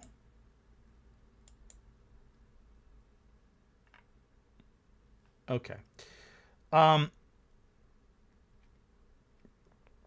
Okay, yeah, so Skitty Bitty, I'm actually in the Skitty Bitty video. It's really cool. Skitty actually showed me what they were working on as they were working on it. It was actually really cool.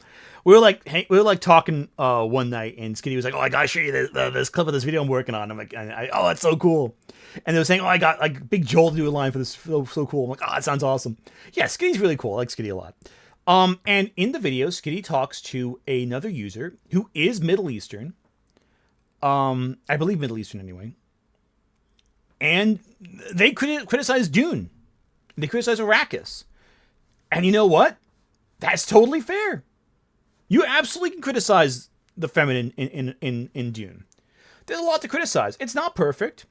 And again, the portrayal of the feminine in Frank Herbert's books versus David Lynch's films versus the sci-fi miniseries versus Denis Villeneuve's adaptation, they all have different problems. Of course, the thing with the Fremen is that they're not a one-to-one adaptation of the Iranian or Iraqi people. They are distinct differences, in part because in none of the adaptations are any of them played predominantly by Middle Eastern actors. In fact, in most adaptations, they're white as white. The whitest white people to ever white in most versions, and that's a thing worth critiquing. They're described as almost elfin-like in the books in some cases, which is a very European coded way of phrasing it. So they are elements worth critiquing. And they're all very fair arguments. Genuinely, they are. But you're not critiquing the Fremen, you're critiquing Paul Atreides.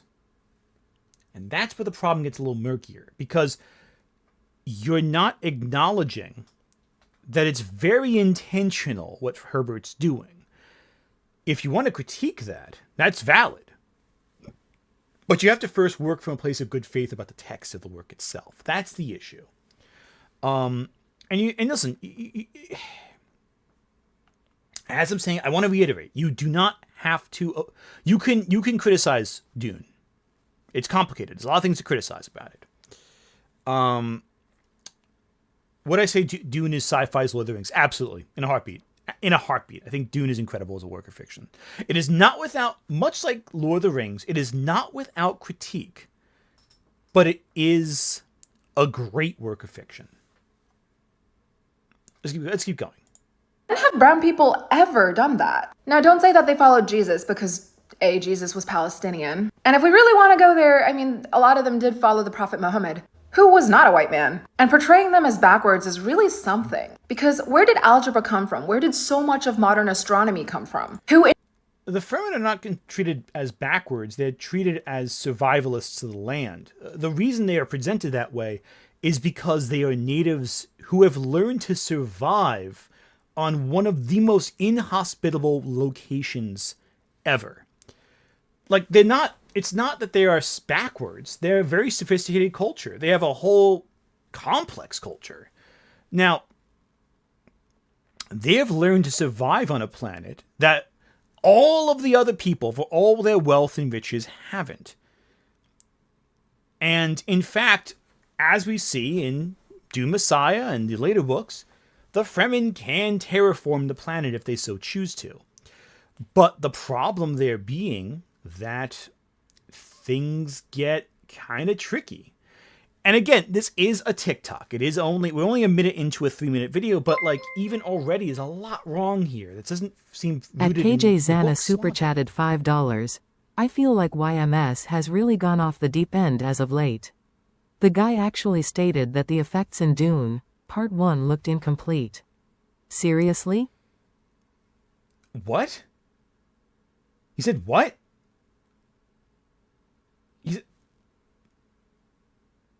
Incomplete? The fuck is he on? Jesus Christ. Oh, man. I'll do a video on Your Movie Sucks eventually. I have issues with a lot of what he says. And not just because he insulted Jazzy one time. I don't care for that either. But still. Yeah, Your Movie Sucks is... I don't agree with a lot of ways to say. I think some of his videos are entertaining, but I think he's wrong. I think he's wrong on a lot of things, honestly. He makes some good videos, but I disagree with a lot of what he says. And I feel like he doesn't take criticism very well at all. Listen, here's the thing. I've taken criticism multiple times. Some people say I don't take it well. I do. Because I listen to everything. I try to ask questions to get a better sense of what someone's thinking. Sometimes I ask questions to people who are obviously in bad faith, but I want to get a sense of what they're thinking anyway. Mainly just to learn, because I want to keep making things that are better. The moment you stop listening to critics, you stagnate, you know? Your Movie Sucks has to argue every critic, and I think he's stagnating. That's the problem, you know? Anyway. Invented farming. West Asians, they invented all of that. They were probably one of the most rational, science-based cultures in the entire world. While Europe was rotting in plague and hadn't figured out how to wash themselves, West Asians were pushing the boundaries of science. And again, she's not wrong. That's all correct. But the problem is she's not looking at it from the right historical standpoint. Frank Herbert is discussing how European and American colonists in the 20th century, not the Middle Ages, not the Dark Ages, quote unquote, but the present, the last 100 years, destabilized and conquered all these countries by replacing their figureheads with puppets. That's what they're commenting on. That's what he's talking about. And I'm convinced that Frank Herbert has never talked to any of them because they are so warm, they are so hospitable, they make really friggin' good food. And a lot of West Asia isn't actually desert. A lot of it is mountainous, a lot of it is fertile. Fertile Crescent, Mesopotamia, etc., birthplace of agriculture. So Dune is a textbook example of Orientalism, which is... Okay, so let's take a step back here. The landscape of Arrakis was not based on the Middle East. It was, but it wasn't. It was based on studying the eroding deserts and imagining what a world would be like if the whole world was deserts and building a... At the guy 493 super chatted $2. Wow, she's not even talking about the book anymore. Yeah, for the limited amount of time you have on TikToks to give media critiques, I feel like she's completely de-anchored her argument from reality with the work. She's focusing, again, listen, you're not wrong when you say that the Middle East is a great culture. There's a lot of stuff going on there throughout history, undeniably so. I do feel it's a little reductive of European history. Like Europeans are filthy and disgusting for a lot of the history, but it wasn't like there was no culture going on at all in Europe during the Middle Ages. That's a misnomer. But the Fremen aren't backwater. They're just surviving. They have the still suits they developed are incredible pieces of technology that recycle and filter water to live with the environment. The Fremen are brilliant because they figured out how to coexist with their environment in a way that stabilizes them. They have learned to survive with the sandworms, some of the most colossal creatures of all time, while the main Padishah Emperor and his area fail. Also, the Padishah Emperor also draws from Arabic imagery.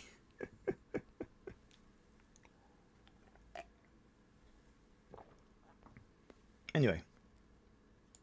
The framework coined by Edward Said that basically made, quote, the Middle East, end quote, a thing. They are backwards, exotic, irrational, mysterious, like to shout and make glottal stop sounds in their throat. And instead of subverting any of this, the movie hired solely brown and black actors to portray the Fremen. The only Fremen person that we truly get a glimpse of is Chani. No, you get Stilgar. Stilgar is there. He's kind of important too. There's a lot of Fremen who are important. I mean, that was the main characters of the story, but there's very few characters who are given a lot of attention anyway. Who seems... Also, what about what's his name? Or her name in the film? Like, there's a lot of other Fremen in the movie that are relevant. What are you talking? I mean, and again, in Dune Messiah, there's more Fremen that are important. Yeah, the dunes in Seattle that we're spreading out. Yeah. Really badass. She's beautiful. She's intelligent. And yet she wholly believes in the myth of the white savior as well. No, she doesn't. What? Okay. In neither the book or the film does Shani believe in the myth of the white savior. In Dune, in the Denis Villeneuve film, which you're talking about, she rejects everything. She doesn't believe in any of the prophecies there. Like, it's the complete opposite of that. She completely rejects Muad'Dib and his jihad. Completely rejects it. It's the complete opposite of what you're describing. Even in the book, where she does believe in Paul's power, she only acts out of interest of Paul, of rejecting the colonial powers of the emperor over Arrakis. Like, in both cases, it's not the white savior, it's that she's been fighting this force for a very long time.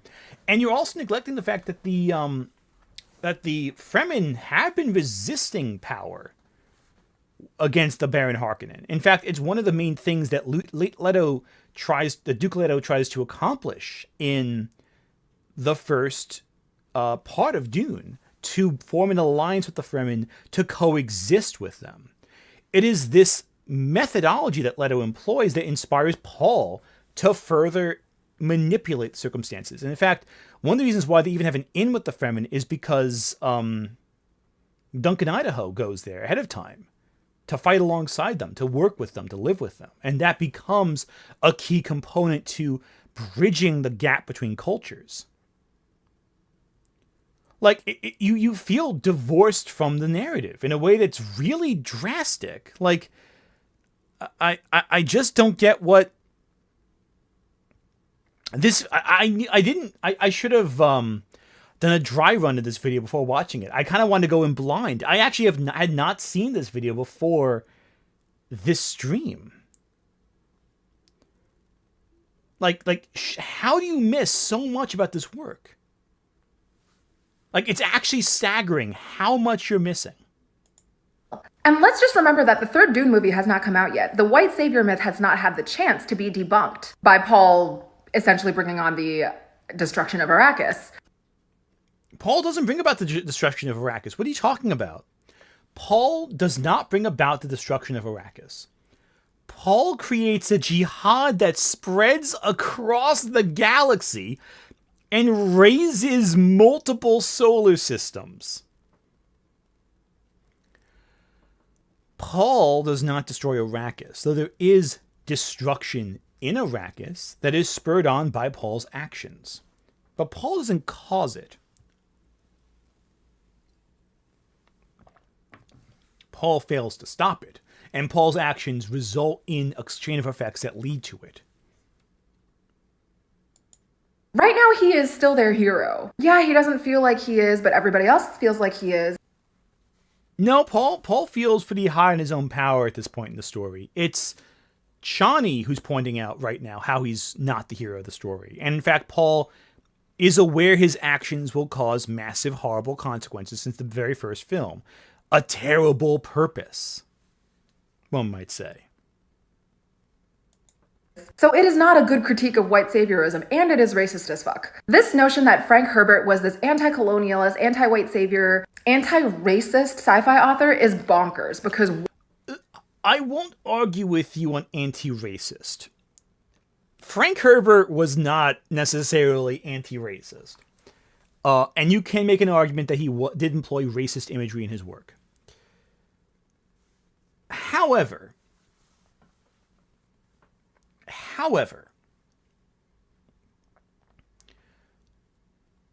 I am very confused by how you think this critique says he's not anti-colonialist. Because it's not devoted, you don't reference anything really in the work. You're talking in abstracts, which again, TikTok, I get it. You can't cite like specific examples. No, wait, you can cite specific examples. You can edit this video. You can just say, oh, hey, here's a clip from the movie. Here's a segment. Here's a reference I'm pointing out to. Like, it's very much like you have to remember what happened and you're kind of going off of that. Yeah, Frank Herbert was Orientalist. Not arguing with you on that one. That's very well established. A lot of old writers, you can make the critique their works are deployed a lot of Orientalist imagery. If you're asking for an anti-Orientalist reading of Dune, that's going to be tricky because the work relies a lot on that imagery, the othering imagery of Orientalism. And again, Orientalism, as Said himself pointed out, is not inherently derogatory. It is simply othering. That is the key component of Orientalism. It is not necessarily that this culture is good or this culture is bad. It's that it is inherently othering. That it is a detachment from the white culture that is perceived as the norm. I hope she's not getting death. She should not get death threats. She should not get any threats. She's gotten a few comments and critiques, but I don't think she's gotten like death threats. But I'm sure there's something out here. Anyway. Let's finish this video. What white man writing this kind of book could actually have that title? Why are we looking to white men to save us again? Why are white people looking to other white men as beacons of anti-white saviorism? All of you telling me that I must not have read the books, I must not have watched the movies, or I might not have understand them. No, I understand them more deeply than you ever could. And on this matter, you should actually defer to me because of the color of my skin. And when West Asians talk about it, when North Africans talk about it, you should defer to them even more. I know this comment section is going to be a mess, but my followers are very intelligent and mostly people of color, and I will be watching you. Keep it cool in here. Dune is Okay, here's the problem with that.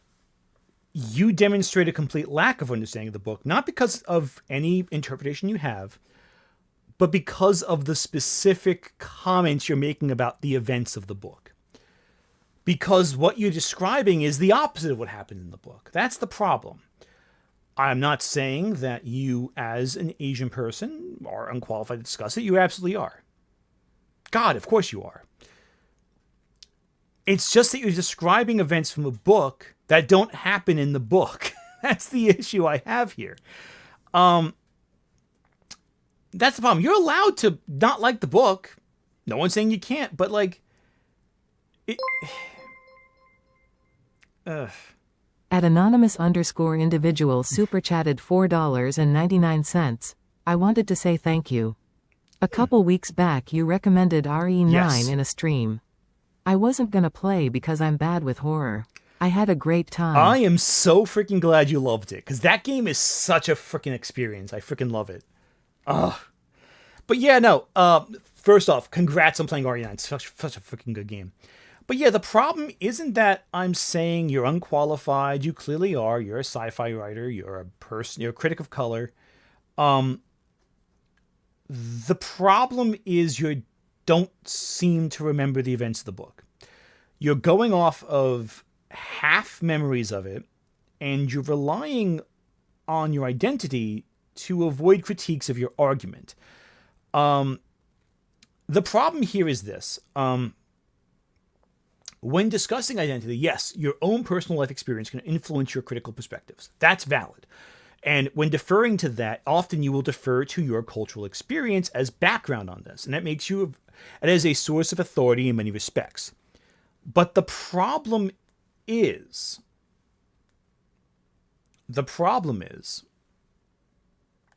that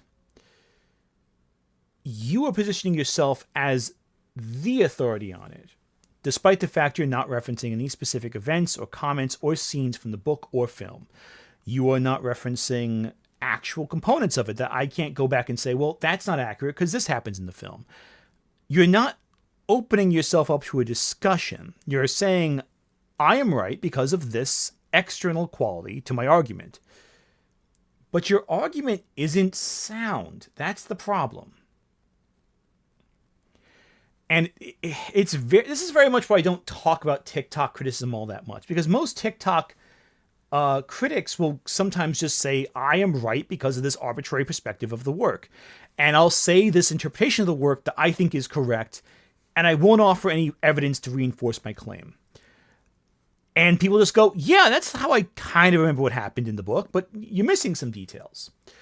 If your argument doesn't stand up to scrutiny by just revisiting the work in question, it's not a good argument.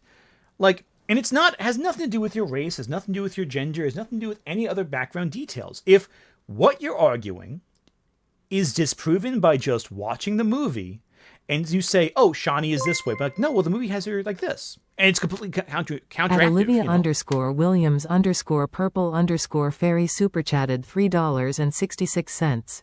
Feel like she heard Elon Musk's interpretation of Dune and she thought he was right. Yeah, exactly. 100%. 100%. And even a discussion, you say that backwards. Well, what about the still suits? That's an incredible work of design that the Fremen made. That's technology the Fremen designed. It just happens to be coexisting in a desert planet. Their bodies and minds and their culture is designed around. Again, I say fetishism is not as a sexual term, but as in the reverence for, or the over fixation on the fetishization of hydration, of water. It becomes a resource. In fact, they are able to hide the water from the colonial powers. Water is wealth, and they have all of it on a planet where there is none otherwise. That takes a lot of intelligence. So I just don't see why you say they're backwater, because they're not. They have a complex culture. They're not just warriors. There's a whole culture to that. It seems like a lack of nuance of the text. And again, TikTok lends itself well to lack of nuance. And I hate the argument that goes, if you disagree with me, you must be racist. That's not a good argument. That defeats the purpose. That's something you say when you're afraid of someone counter-arguing you. Now, granted, they are racists who will argue that because of whatever reason that you can't talk about it. And you should push against those people. I push against them all the time. But, well, also, you're not Middle Eastern. So, how are you an expert on Middle Eastern culture? You see what I mean? That's the other thing, too. It's neither you or I are Middle Eastern. I'll defer to a Middle Eastern critic who is discussing the work specifically with citation, with reference to the text, with reference to the film, with clips and evidence presented. And I will respond the same way I will respond to you. I will look at the evidence presented and come to a conclusion. As you should with all arguments. Jaking5688 super chatted $2. She's pulling a tired leftist stereotype. Exactly. It really is. And now let me look at some other...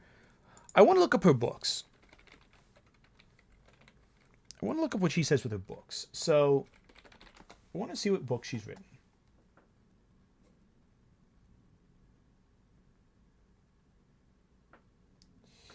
House. And just Okay, 1 second. and despite the color of my skin, I get really defensive. But I have published 5 sci-fi books. Okay. Pengu Shadow. Let's see what that's. Okay, so her name is Karen Bao. Okay, her name is Karen Bao. Okay, and that's fine. Listen, I'm sure she's good. Let's look at Goodreads here. No, I'm not logging in. Okay, here we go. This is Karen Bao's Goodreads page. This is the author. The Science in the Lab, right? PhD candidate in Harvard University. Okay. You know, studies mosquito brains. Clearly a lot of knowledge of science. Dove Chronicles. This is her main book. At Scorpion 104 super chatted $2. People like this give the anti-woke power. To an extent, I'd say. Okay, so it looks like her debut book had some decent reviews. That's fine. DNF at 40%. That's the first one we see. Okay. This is from 2017, so it's not a reaction to any comments today.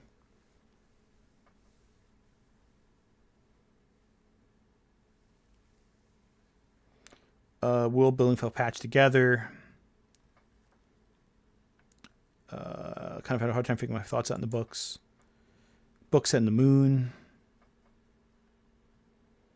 A lot of middling reviews, and that's fine, you know. And like, it were republished. These are books from a while back, you know. Listen, like, I've published stuff. I have articles written. I've written a lot. I have a master's as well. I have a master's. You have a PhD. Actually, that's kind of weird, right? She has a PhD. Her argument should be better formed in this. I don't know. I just think this is a very sloppy argument. I don't like it all that much. I have issues with how she phrased everything, personally. And a lot of people didn't like her. Let me see some of her other videos here. There's got to be something else here. I'm so excited that so many of you have downloaded the Southwest is using its new customer of size policy to bully women specifically. They awarded EJ and the K-pop Demon Hunters writing team for their songwriting, but they didn't want them to talk. After just a minute and a half of mostly EJ just trying to figure out all the people that she had to thank, her male coworker took the mic to start thanking somebody else, and then I'm going to trauma dump a little bit more about my PhD. So I was preparing for my qualifying. Hey, one time I was in a really show. China is now once and for all the. So you're telling me that the US has done sanctions and regime change? Why in Humpty Trumpy's America are that fourth-year medical student? I can think of very few. A lot of these aren't about white people books. should not be telling certain stories. Even when they mean well, even when they're attempting to be anti-racist, I cannot think of a single situation in which it would not be better to just have a person of color's perspective instead. Asian people now make more than white people. The neurobro is Jamal Burkmar is another Dear white people, please stop explaining things to me. Why do you assume I don't know how the political system works? At Nick Wolf 3885 super chatted $1.99. OFC, her name is Karen. I should not be surprised. Listen, there's a lot of nice Karens out there, but I don't know. Why do you assume I don't know anything about labor organizing or unionizing? Why do you assume that I have never read sci-fi classics such as Dune, when I literally write sci-fi books for a living? Why would that change anything? Like, here's the thing. Like, the reason people think you didn't read Dune is because you didn't reference the book Dune. You talked about it in an abstract way, but you didn't reference the plot points. That's why people are responding this way. People who have read the book go, wait, what you're saying doesn't match up with what happens in the book. I'm not saying you didn't read Dune. I'm saying you don't remember Dune. That's the issue. do you assume you have to explain science to me or the university science system to me when I have a PhD in neuroscience from Harvard? Some of you are trying to explain anti-Asian racism to me. I am in my 30s. I have had the time to accumulate expertise in anything that I decide I'm going to talk about on here. Y'all are so patronizing, and I have seen it in real life. I go to sci-fi conventions like Comic-Con. Yes, I was a presenter at Comic-Con. And you assume that I'm a publishing assistant. Or you assume I'm just a fan. Or you're surprised when fluent English comes out of my mouth. You ask me if I've ever read Lord of the Rings. You ask me how dare I'm not a fan of Lord of the Rings. How dare I prefer books by Octavia Butler instead. At Tall King Movie Bubbles B6N super chatted $4.99. Have you seen Street Fighter 2 animated movie? If you did, thoughts? Cammy got thick legs. Cammy. I have. I love that film. It's great. Well, let me phrase that. I love the film. It's good. I don't think it's great, but it's a fun time. Like, listen, I am also in my mid-30s. I've also had academic experience. I've also had on-job experience. I've also been to science convention, sci-fi conventions and Comic-Con. I've not been a presenter at Comic-Con, so I can't speak to that experience. I'm sure you did really good in that position. Do I believe people condescend to you all the time? Absolutely, because that's how people are. They assume they know more than everyone else. And added to that, racism and sexism. I get that. But, like, there is a difference between some asshole being racist to you and someone just disagreeing with you. If you got your PhD, which I fully believe you got your PhD, that I'm not doubting that. A PhD requires you understanding the concept of peer review, right? Peer review. So, in this context, this is just peer review. This is a literary peer review, of course. Just writing sci-fi novels does not qualify you as an expert of science fiction. Anyone can write a sci-fi novel. It takes skill to complete that novel and to professionally publish that novel. Yes. However, that's not a qualification to say you're particularly qualified to be an expert on this particular topic. It's just saying you have interest in this field. That's all it tells me. Tons of people are... I was just criticizing your movie sucks for his comments. He's been to film festivals. He's critiqued tons of films. He's talked to in interviews. He's had a decade-long career. I criticize him too, the same way I criticize you. I criticize anyone's opinion based purely on the subject of their argument. If the argument is not convincing, I'll critique it. Has nothing to do with your identity, has nothing to do with anything like that. I just think that you need to respond better to criticism. If someone says, hey, what you're saying does not match up with what the book says, maybe that's a chance for you as an academic to review the text and go, okay, I'm going to cite examples specifically proving my point. If you really think you're that right, which I fully believe you do, then going to the book, getting citations, and presenting them as evidence for your argument should be easy. It should be so easy to just go, hey, in this scene in the Dune movie, Shawnee does this and that proves this. That should be easy if you fully believe your argument.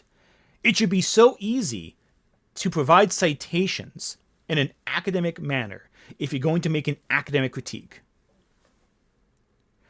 A good example of this, any video that Jessie Gender has ever made has a massive amount of citations.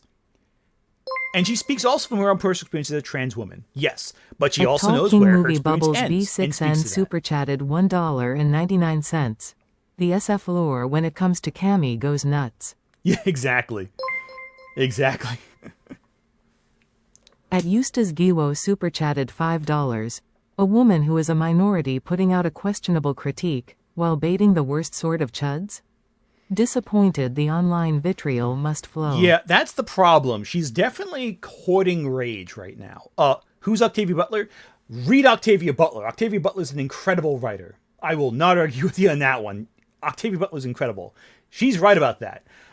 If you rather read Octavia Butler than Lord of the Rings and Tolkien, yeah, go for it. Butler's fantastic. One of the greatest, I'd say. But no, I don't think her argument holds water. It's the only thing I'm saying. I'm not saying anything bad about her as a person. I think she's condescending, but I've seen great critiques from people who are condescending. If I can't argue against you, then your condescension isn't really relevant to that point. It's just a mindset I have about it. But, like, you need to center your argument with something. You got to anchor it to evidence about the text specifically. At Eshan especially Exactly. 04181 super chatted $5. Shaw Diversity Book wrote a fantasy book, but not trusting his thought on fantasy works. Exactly. All right. I got to run to the bathroom right now. Chat right now, and I'm going to play some music real quick for y'all over there. But I'll be right back because I have to run there. Yeah, this is wild. I have to dig into this deeper.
Okay, I've returned. I'm back. All right, let me get this out of here. Oh, what's going on here? Cool, I'm back. Excellent. Cool. Did they lose everyone? Is everyone gone? Sorry about that, y'all. Okay, cool. I'm back. All right. Jesus, this is wild. Yeah, so it's like, okay, so Clapray pointed this out. Looking through some of her comments on TikTok, there's quite a few of them calling her respectfully. I'm a little in awe of TikTok right now. Yeah, no, TikTok has some people who are legitimately really cool. There are some good critics on there. I know BJ Colangelo's on there a lot, who I've praised multiple times because I think they're great. Their work is fantastic, and if you have not read BJ Colangelo's work, reevaluating works like I Spit in Your Grave, you should. You left so long, King, I died. Yeah, sorry about that. Let me turn off the music here. Well, let me just mute the load music. There we go. So it's just ambient background. Yeah, no, I'm just kind of stunned by this. It's so condescending. Let's keep listening. Why haven't you read The Three-Body Problem all the way through? Why It's a great book. It's on my shelf, actually. I love The Three-Body Problem. It's fantastic. haven't you read Parable of the Sower? I've done my homework. I have read the genres that I'm trying to subvert. I have participated in the academic system that you're trying to subvert. Well, again, this is the question. Are you trying to subvert them from a place of love or a place of critique? Like, I mean, crud. And it just seems kind of like, I don't know. It just seems like you're being like, I don't know. You're coming at this from a place of all negativity, which, you know, listen, that's fine. You can critique something. You can be negative. But, like, is the intention to tell a story or just to take tropes someone else made and invert them? Why not tell your own stories, you know? Like I don't know.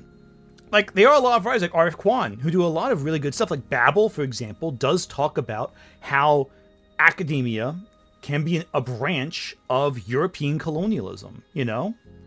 There are a lot of writers out there who... I'm trying to think of some more off the top of my head. Oh, I'm trying to blank on her name. Crud. The City We Live In. The City We Live In. Oh, Jesus. I've been really forgetful lately. It's terrible. The City We Became. N.K. Jemisin. I'm sorry, not Live In. The City We Became. N.K. Jemisin. Great. N.K. Jemisin's work is in general a good example of that too. Like a great example of an author who on some levels subverts, but on many more levels takes tropes and ideas and inverts them in ways that are incredible. And not just simply to deconstruct archetypes or ideas, but to expand and comprehend more. Subversion for the sake of subversion is not necessarily a pathway to success. A lot of people have argued Rick and Morty, for example, has overly relied on subversion, on taking the path you're not expecting. Is Rick and Morty sophisticated by any means? No, it's not. But what it ended up doing was, rather than create an identity for itself, it simply created an unstable foundation upon which it could not build. And as a result, you couldn't really build a mythology. You couldn't build an identity. If your only identity is, this is a subversion, then that's not really the basis of which to tell a strong, compelling narrative that centers you. Because what are you anchored to? You're anchored to the works of other people. Yeah, DC... Well, the DCU didn't... Zack Snyder's DCU has an identity. It's just Snyder. You know, that's the problem. Like, well, Rick and Morty's not even about nihilism, really. It's not a good story about nihilism. It's just kind of there. A good story about nihilism would be something like Melancholia. You know, that's a story about nihilism. But N.K. Jemisin's work is about creating a mythology. It's about these grand, gigantic narratives that are sweeping and discuss human culture.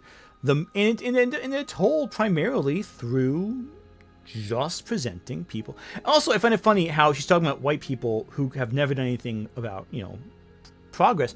What about Ursula K. Le Guin? Right? Ursula K. Le Guin, in the era of the 60s, wrote a whole world about people who were of color. You know, a whole society of it. The only people who are savages are the white raiders who just raid on the things that other people have created. That's a work, I think, that does a great job of subverting racism, written by a white person. And Ursula K. Le Guin would later reinterpret her own biases in the Earthsea saga and subvert them with Tehanu. That work right there takes the work that she did in the previous 3 books, which, by the way, also are fantastic, but she recognized that she had allowed sexism of her era to influence her writing, and thus address the sexism in her writing in a way that helped create a further identity for her world of Earthsea. And in fact, goes as far as to illustrate that the very afterlife upon which all is rooted is in fact an instrument of further oppression. Earthsea as a cycle is one of the greatest works of science fiction fantasy around. I mean, it's more fantasy than science fiction, but still, you get the idea. And it does a great job of subverting colonialist systems without drawing attention to the fact it's subverting colonialist systems. And yet it's all about that. It is all about that process. So, and N.K. Jemisin with The City We Became, that work is about taking Lovecraftian horror, written by a guy who is clearly of racist, that being Lovecraft, and reclaiming it to tell a story about diversity, about oppression, about culture springing from forces against us. And they're amazing works of fiction. But the problem is you're referencing the three-body problem, which is the most well-known of all Chinese sci-fi stories. Like it's a flex to say, I've read that. It's not. It's one of the most popular sci-fi stories. Like, reading the three-body problem does not make you an expert on all sci-fi literature ever. And in fact, like, this mentality can be very toxic. Because all it does is fetishize identity over argument, over interpretation.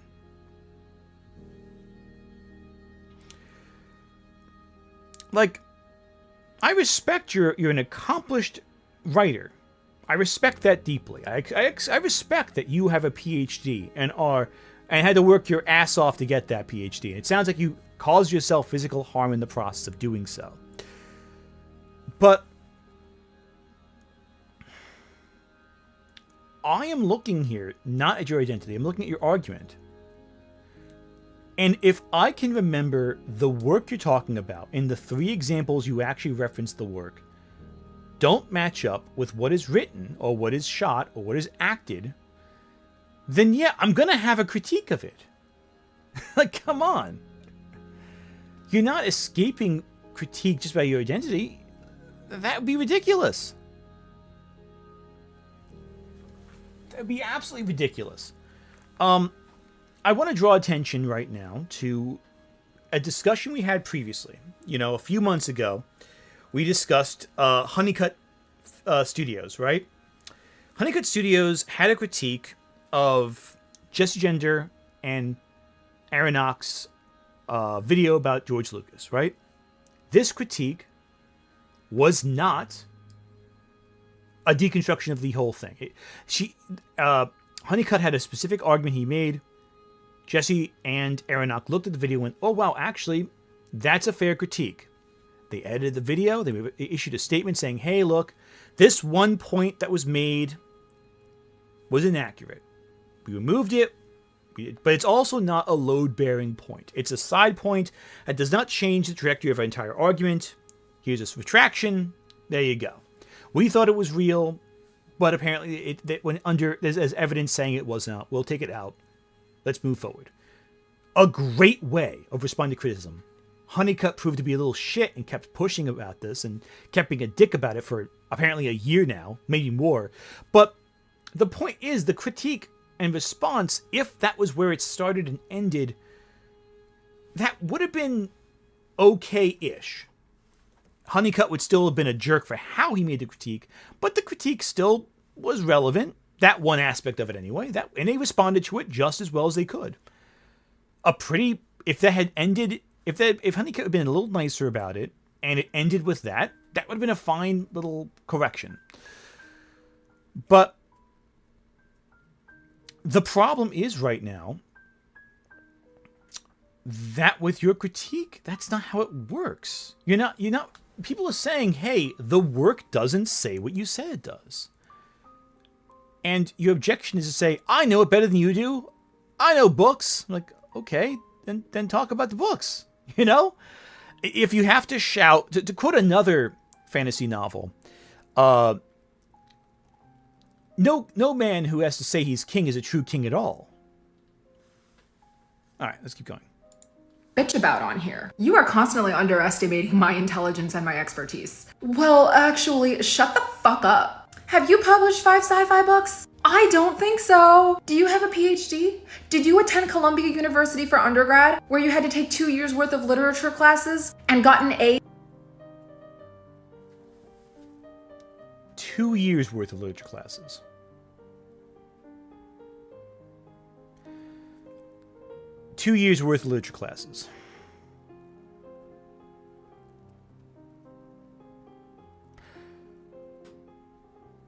I have a few more than 2 years of literature classes. Okay, listen. I have a master's in that side of things. Okay. I actually have a master's in this industry, so I actually can talk to you about this. Yeah, I don't have a PhD, but I have a lot of experience in the field. I have multiple times interviewed authors and examined that work.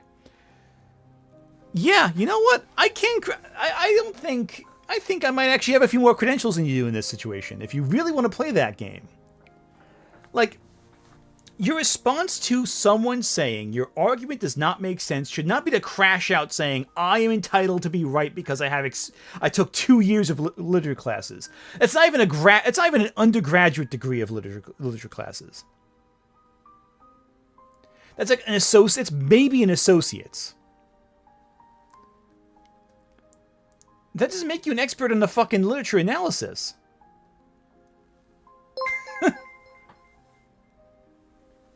At Olivia_Williams_purple_fairy super chatted $2.04. Lot of appeal to authority. Right? Yeah. Listen, all you have to do to counter arguing people critiquing your Dune take is to cite Dune. No one gives a fuck about your PhD. No one gives a fuck about your books. No one gives a fuck about your 2 years of literature classes. No one gives a fuck about you going to Comic-Con. No one gives a fuck about any of that. The only thing people give a fuck about is the text.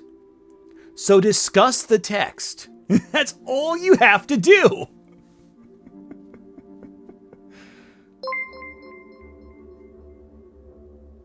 At Eshan especially 04181 super chatted $10. Aunt, please tell Crimson Ender about Earthsea Saga. I tried recommending to him, but I terrible explaining thing. Crim has never read Earthsea? Oh, Crim would love Earthsea. Earthsea's great. I'm surprised. Crim's never read Earthsea. Yeah, I'll recommend Earthsea to Crim in a heartbeat. I love Earthsea. And I love recommending Crim shit. It's fun. Yeah. But like... okay. This frustrates me because I don't want to heap harassment on this woman. I don't. I know I have a platform. She has a bigger platform than I do, so I'm not even pretending I'm like, oh, I'm attacking this person who's like a small no, not at all. But like, this is fascinating. This is genuinely fascinating to me. I'm actually kind of intrigued by this. This is so entitled as an argument. And like, and I get it. Listen, I get it. Online harassment can suck. I have first-hand experience with that one. A whole barrage of people acting like they know more than you do. That can suck.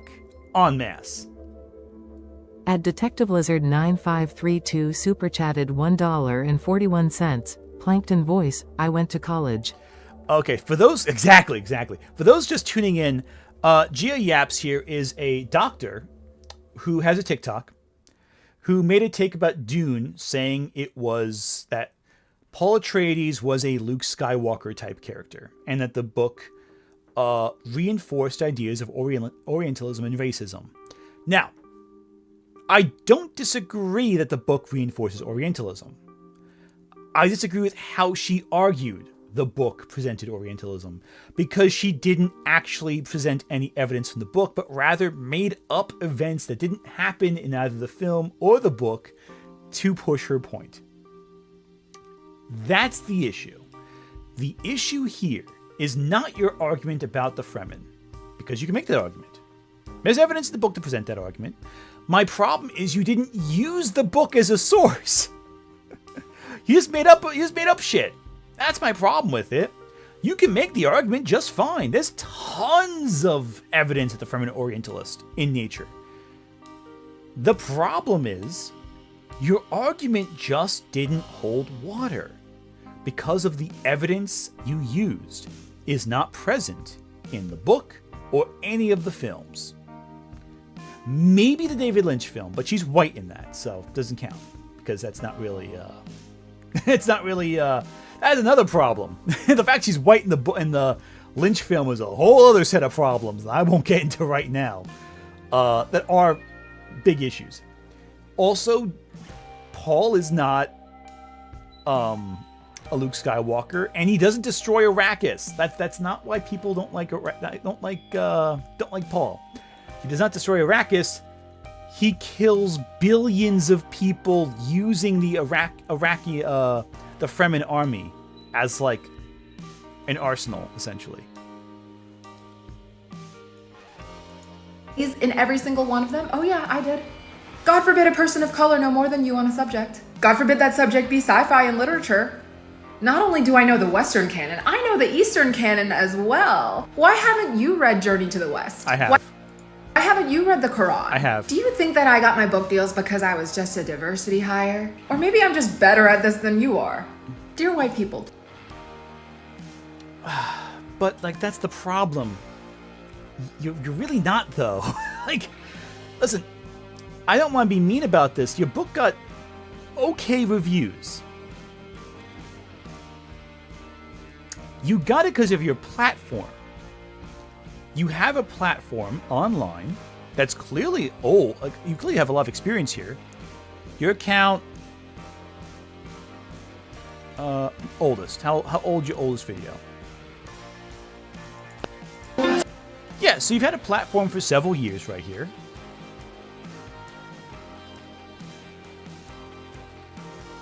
Your first video is about, you know, so me whenever I see an Asian woman on TV who is a prostitute or secretly a robot, speaking broken English, or simping for a white man who looks like a thumb for diversity points, because my life looks nothing like that and we should be a Helen's choice. Yeah, that's a fair point. That's a fair critique. That's fair. It's not nothing wrong with that. Your problem is when you talk about the specific... Oh, here we go. This is why I'm hot. Okay, so your book deal was in 2023, a year after you had your platform. Hoes praying that I flop. I'ma keep it simple. You just don't got what I got. My price be going. Okay, actually, I'm gonna get copyright. I'm gonna get flagged for that. I'm sure. I'll probably mute that clip later, and that's fine. You're allowed that, but like, still, it's like, I don't know, man. I don't know.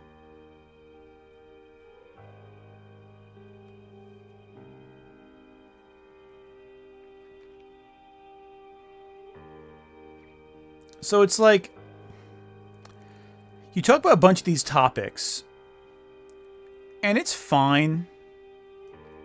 Like, it's fine. You know, you're allowed to talk about whatever you want to talk about. That's valid. But, like, let's see anything about sci-fi here. Okay, what books do you like right here? My favorite fiction books, starting off strong with Heaven Official's Blessing. This follows a lowly god Okay.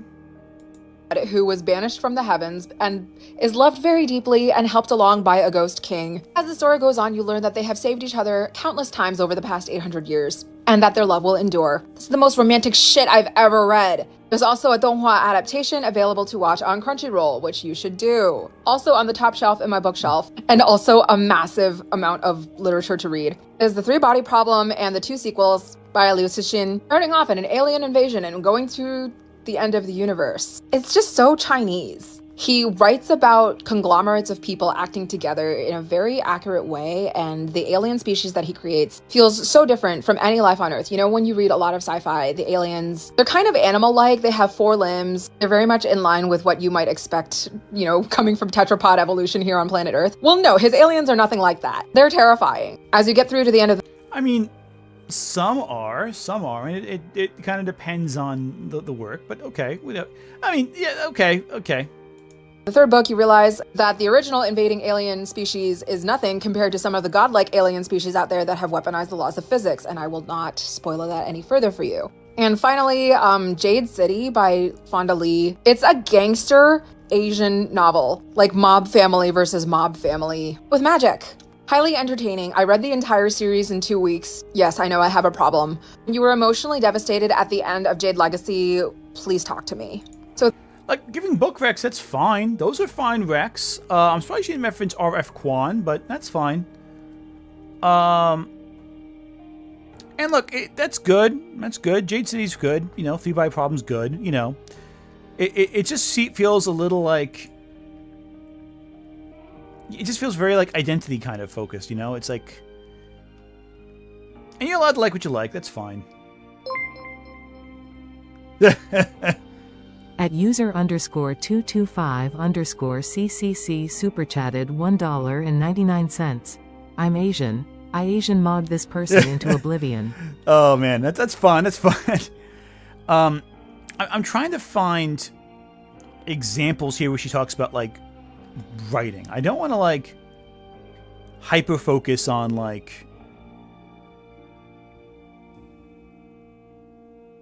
other details. It just feels very much like she's annoyed people called her out for not being correct. And, you know, that's fine. That's fine. But I don't know. And again, I don't want to, like, harass this person. I don't want to be, like, you know, friggin' negative. But here you go. I published my debut novel at the age of 19, and here's why I wish I waited. Wait a second. You published it at 19?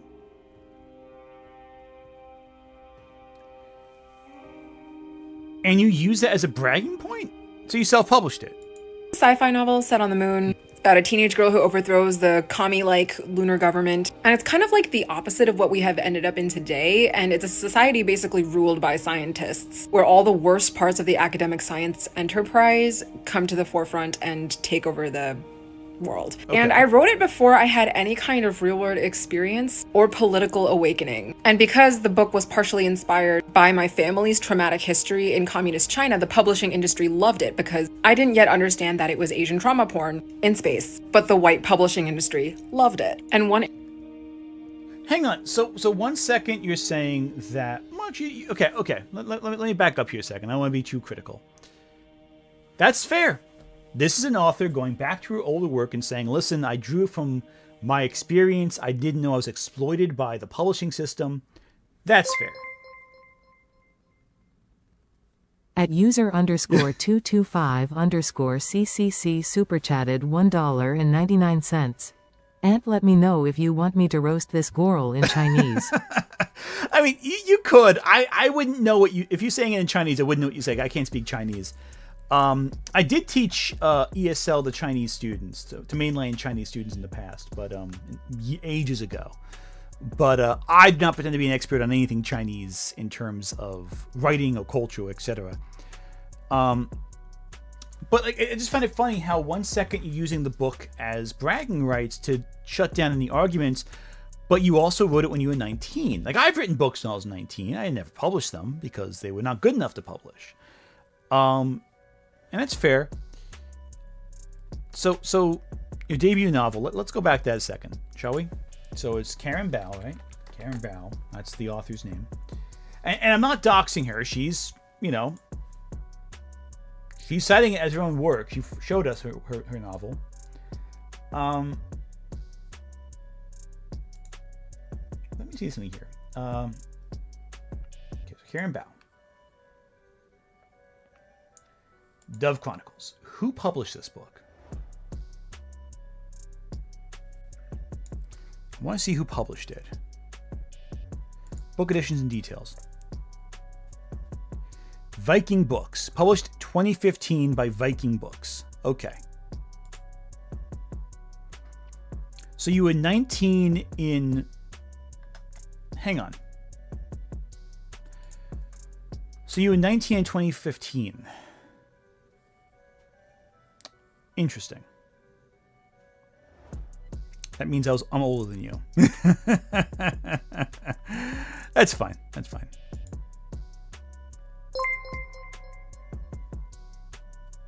At user_225_CCC super chatted $1.99. Cantonese. Dio ne lo mo se pak gai ham ga chan. Okay. I don't know what you said, but I'm sure it's an insult of some kind. But, like, look, here's the thing. Like, the work got okay reviews, but you're 19 when you wrote it, so that's fine, you know? It's all right. Karen Bao, I'm sure it's a good book. I'm sure it's entertaining enough. I don't want to be mean about it. I haven't read it. I can't critique it. But I'm sure it's good. That being said, though, I do find it kind of weird how one of your citations is a YA anthology, and not a whole book. When you said you published 5 books, I thought it was like you published the 5th book, not you contributed to an anthology. Interested publisher actually told me you would be our diverse book that season. In an initial draft of my cover, my German publisher actually put a white girl on the cover because they didn't register that both me and my main character were Chinese. And it wasn't a bad book, but I was half-baked. And I hadn't realized the amount of pressure I was under. Like, I would have much preferred a book deal that was a few $1,000s instead of the amount of money it actually was. Because whatever they give you in the advance of the book deal, it's like amount of money that they pay you up front. You don't make any royalties, and your book is not considered a success until you make back in royalties what they gave you for the advance. So assuming you're getting like between $1 or $2 a book, generally like you make $10,000 in advance, you have to sell 10,000 copies, otherwise you're considered a failure. My book did not earn out. It actually did not come even close to earning out. And it went out of print in a few years. I wrote a whole trilogy, and by the time that they published the 3rd book, we already knew the 1st book was going to go out of print. So that was embarrassing. And all of the people that I worked with in publishing who worked on that first series, I no longer work with them. Also, as soon as I started producing more radical ideas and my politics became very liberatory, they didn't want to read anything I had to write anymore because I had entered my 20s and seen the real world. I didn't get to publish another book until I was 29. And that book, Pengu's Shadow, I'm actually very proud of. I think it says everything that I would want to say. Very simply, it has earned out. I am getting royalty checks, and I will be publishing a sequel for that. I am also tossing around a nonfic project that is kind of becoming serious. And that's great, because if you had told me at 25 that I would have more books in the pipeline by age 30, I wouldn't have believed you. I thought I was a complete failure. If there are any teenage writers watching this, keep working on your craft, keep developing yourself, because your ideas are going to change, and being a prodigy is not fun. Don't let them turn you into one. And look, that's valid. That's a fully valid point. 100%. Look, that's the thing. The publishing industry sucks. That's one thing about traditional publishing. Everyone I know who publishes traditionally or has published traditionally has told me horror stories. They're very, very, very cynical, and they do not promote your work. She's in a better position now because she has an audience who actually watches her stuff, and she can promote to them. So in that sense, she's doing all right there.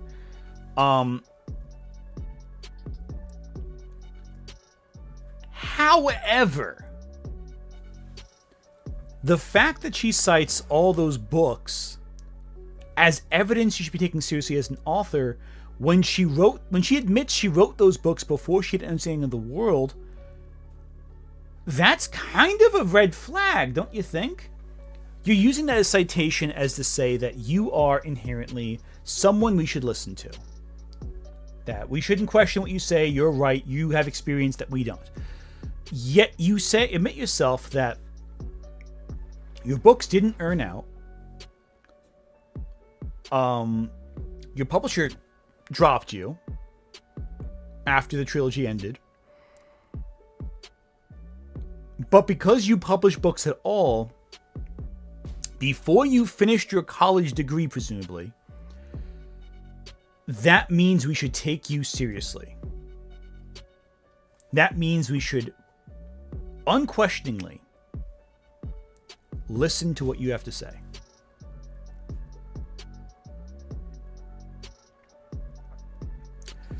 That doesn't make any sense. Like, it just doesn't. On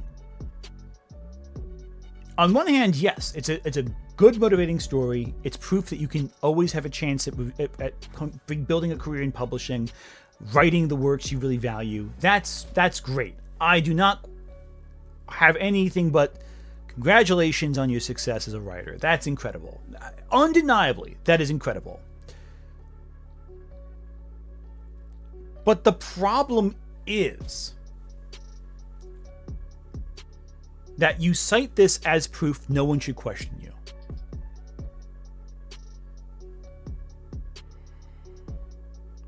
That's the problem I have here. It has nothing to do with the fact... I just don't think academically, as another academic, that your argument holds water, because there's no citations, there's no evidence, there's no direct connection to the work you're discussing. And yeah, I know it's TikTok, it's a different medium, but all critique should be anchored in some perspective. If you're making a claim saying, I think this is racist, you don't have to offer that much feedback. You're saying, I think it's racist. You know, it's your feeling, it's your gut instinct. If you're saying this book is racist and is not anti-colonialist, okay, well, where's your evidence? You gotta have that's a specific claim. It's not saying I feel this way. It's saying this work is this certain way, and that requires evidence. From an academic perspective, you have to provide evidence. So I just don't understand why you're so rejecting of people critiquing your ideas fairly. If it's racism, that's different. Fuck those guys. They suck. But like, I'm just saying it sounds like these comments are not necessarily too negative. Also, I don't understand how you got a book deal that young. That's exceptional. That's a very exceptional situation. Even Veronica Routh did not get a book deal that young, and she was very young when she got a book deal. That's like Aragon, Christopher Paolini getting a book deal, and he had a lot of connections to the publishing industry. Even being able to get into Harvard for your PhD, that takes connections. You don't just get there arbitrarily. Like, you're talking a big talk, but like, you have to be able to have connections to get what you got. Like, that was expensive stuff, your PhD and all that. So I just question that, you know?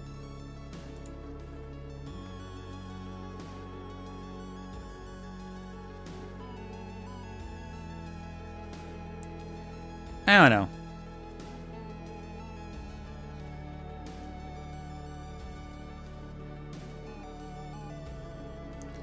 Is there anything else that she said that might be interesting here?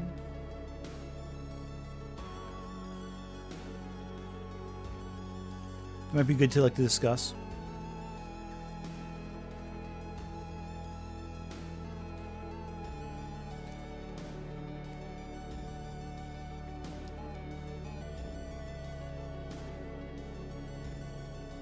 What's this?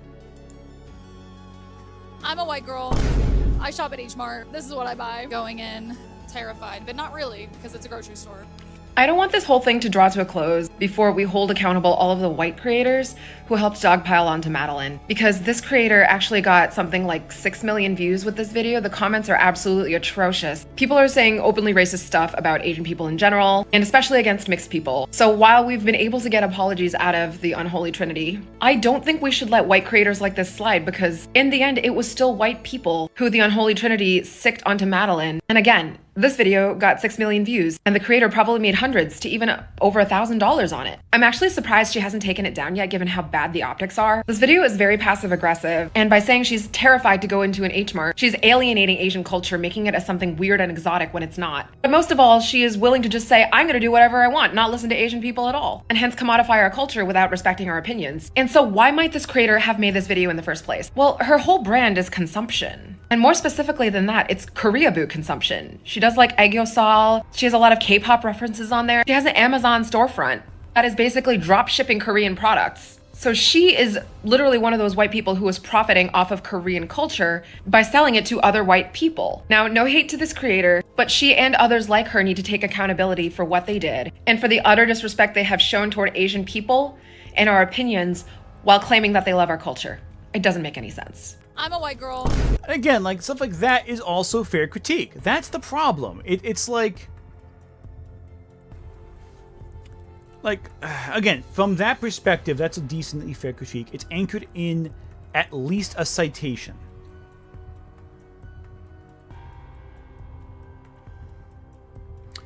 Someone noting in the comments earlier, this woman was making fun of Korean English on her Instagram. Yeah, no, it's casual racism, of course. Wait, I think I scrolled past something about. Oh, here we go.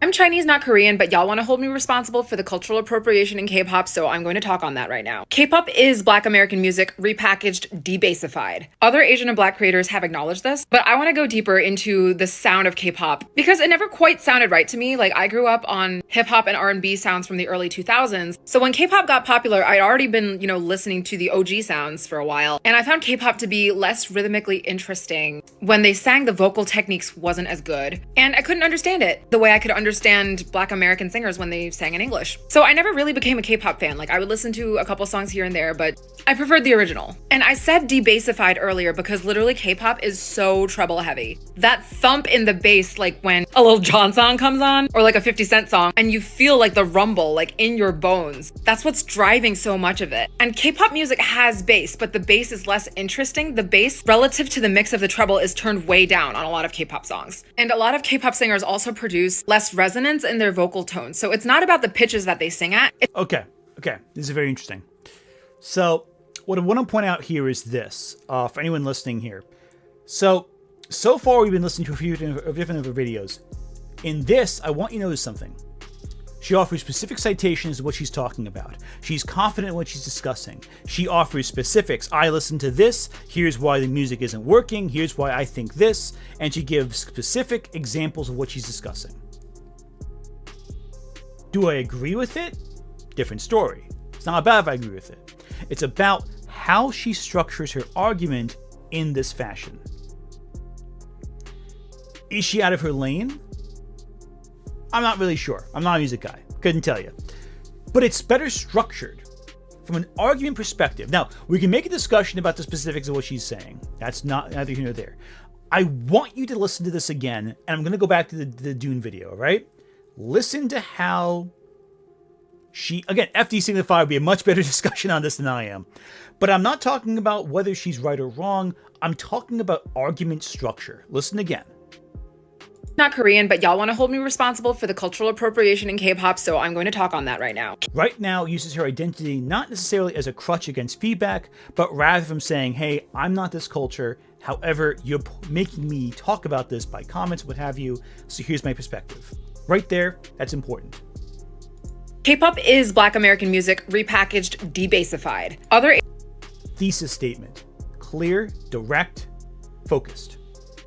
Asian and Black creators have acknowledged this, but I want to go deeper into the sound of K-pop because it never quite sounded right to me. Like, I grew up on hip-hop and R&B sounds from the early 2000s. So when K-pop got popular, I'd already been, listening to the OG sounds for a while. And I found... Okay, right there. Acknowledges that other creators have talked about it, but then explains her perspective.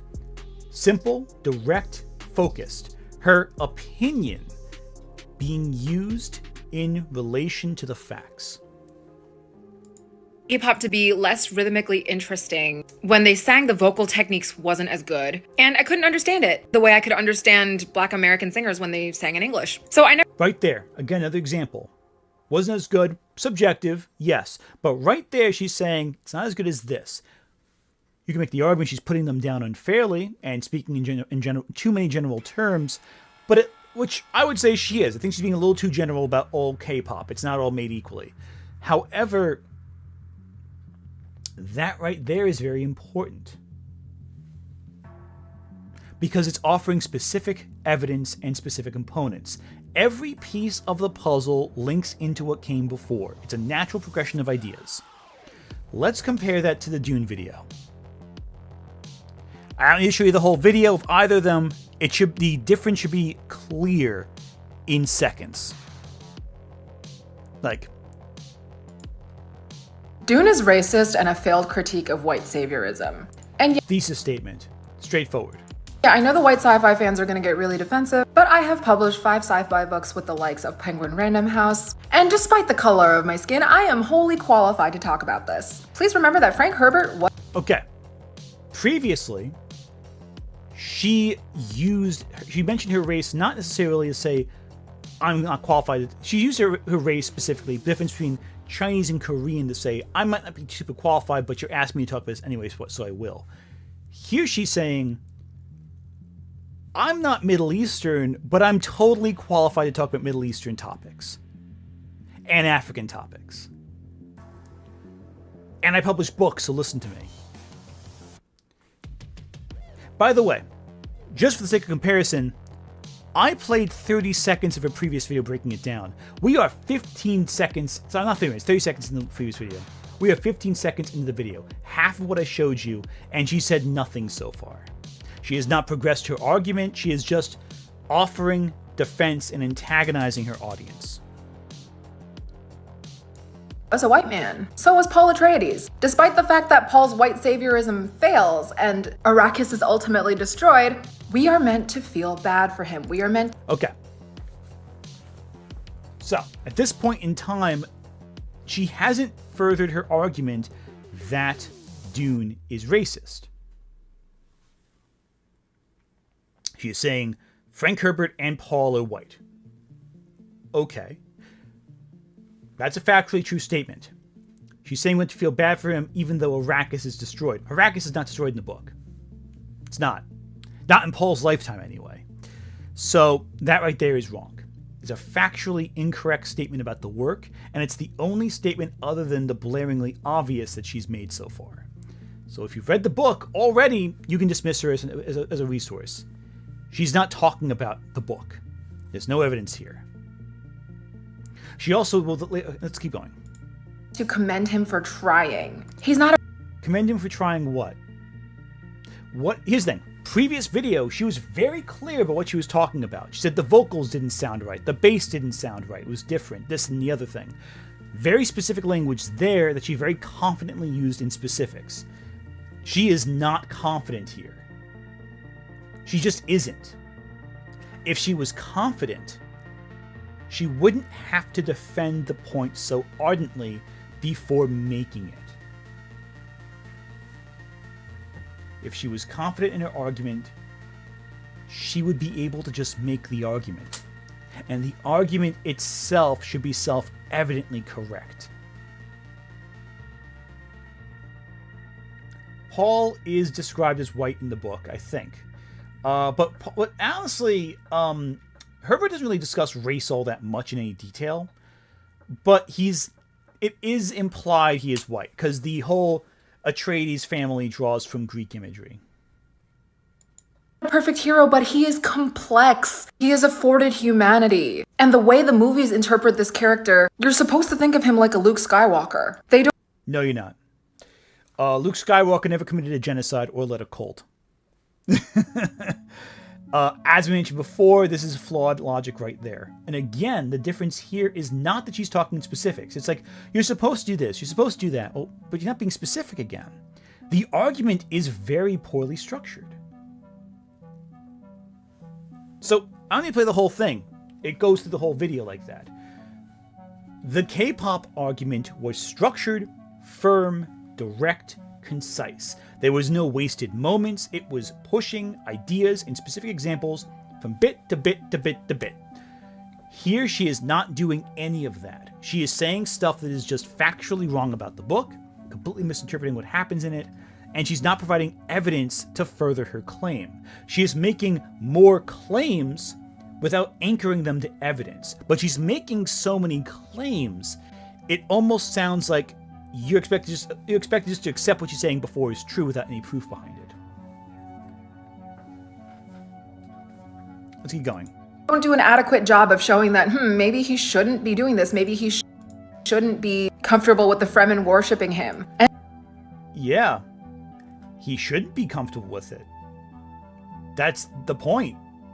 That he's a monster. He's an asshole. That's the point.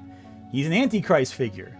Now, the movies and books also do present him as deeply uncomfortable with his terrible purpose, a thing he talks about constantly until he becomes a cult leader. And the intention there is to illustrate how power corrupts.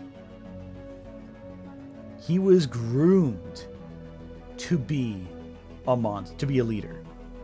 And he used that tutelage to become a tyrant. That is the point of the books.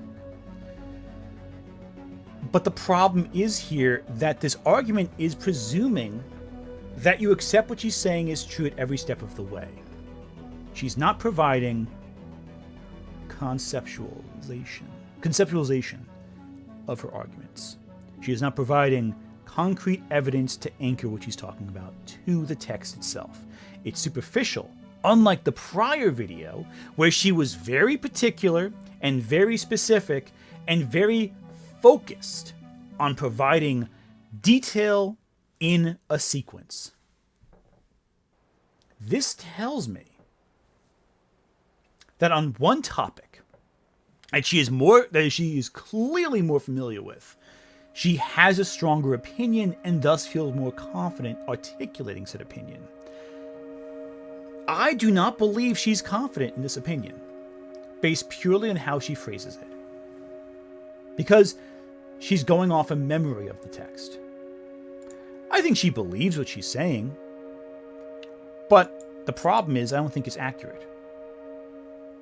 I think the problem is that she is basing her beliefs on simply just a conceptualization, half a thought, half a memory. Well, with that being said, I have a lot of work to do tonight. My son still has to be put to bed, and I am going to be working on Friday's video. What is Friday's video going to be about? Well, I'm just going to play a moment of a clip I'm planning on citing. I'm going to play it on screen for a second here. Just a clip I want to put out there. Hang on a second. Let me get this real quick. I chose my path, you chose the way of the hero. And they found you amusing for a while, the people of this city. But the one thing they love more than a hero is to see a hero fail, fall, die trying. If you recognize that quote, you may have an inkling as to what we're going to be talking about on Friday.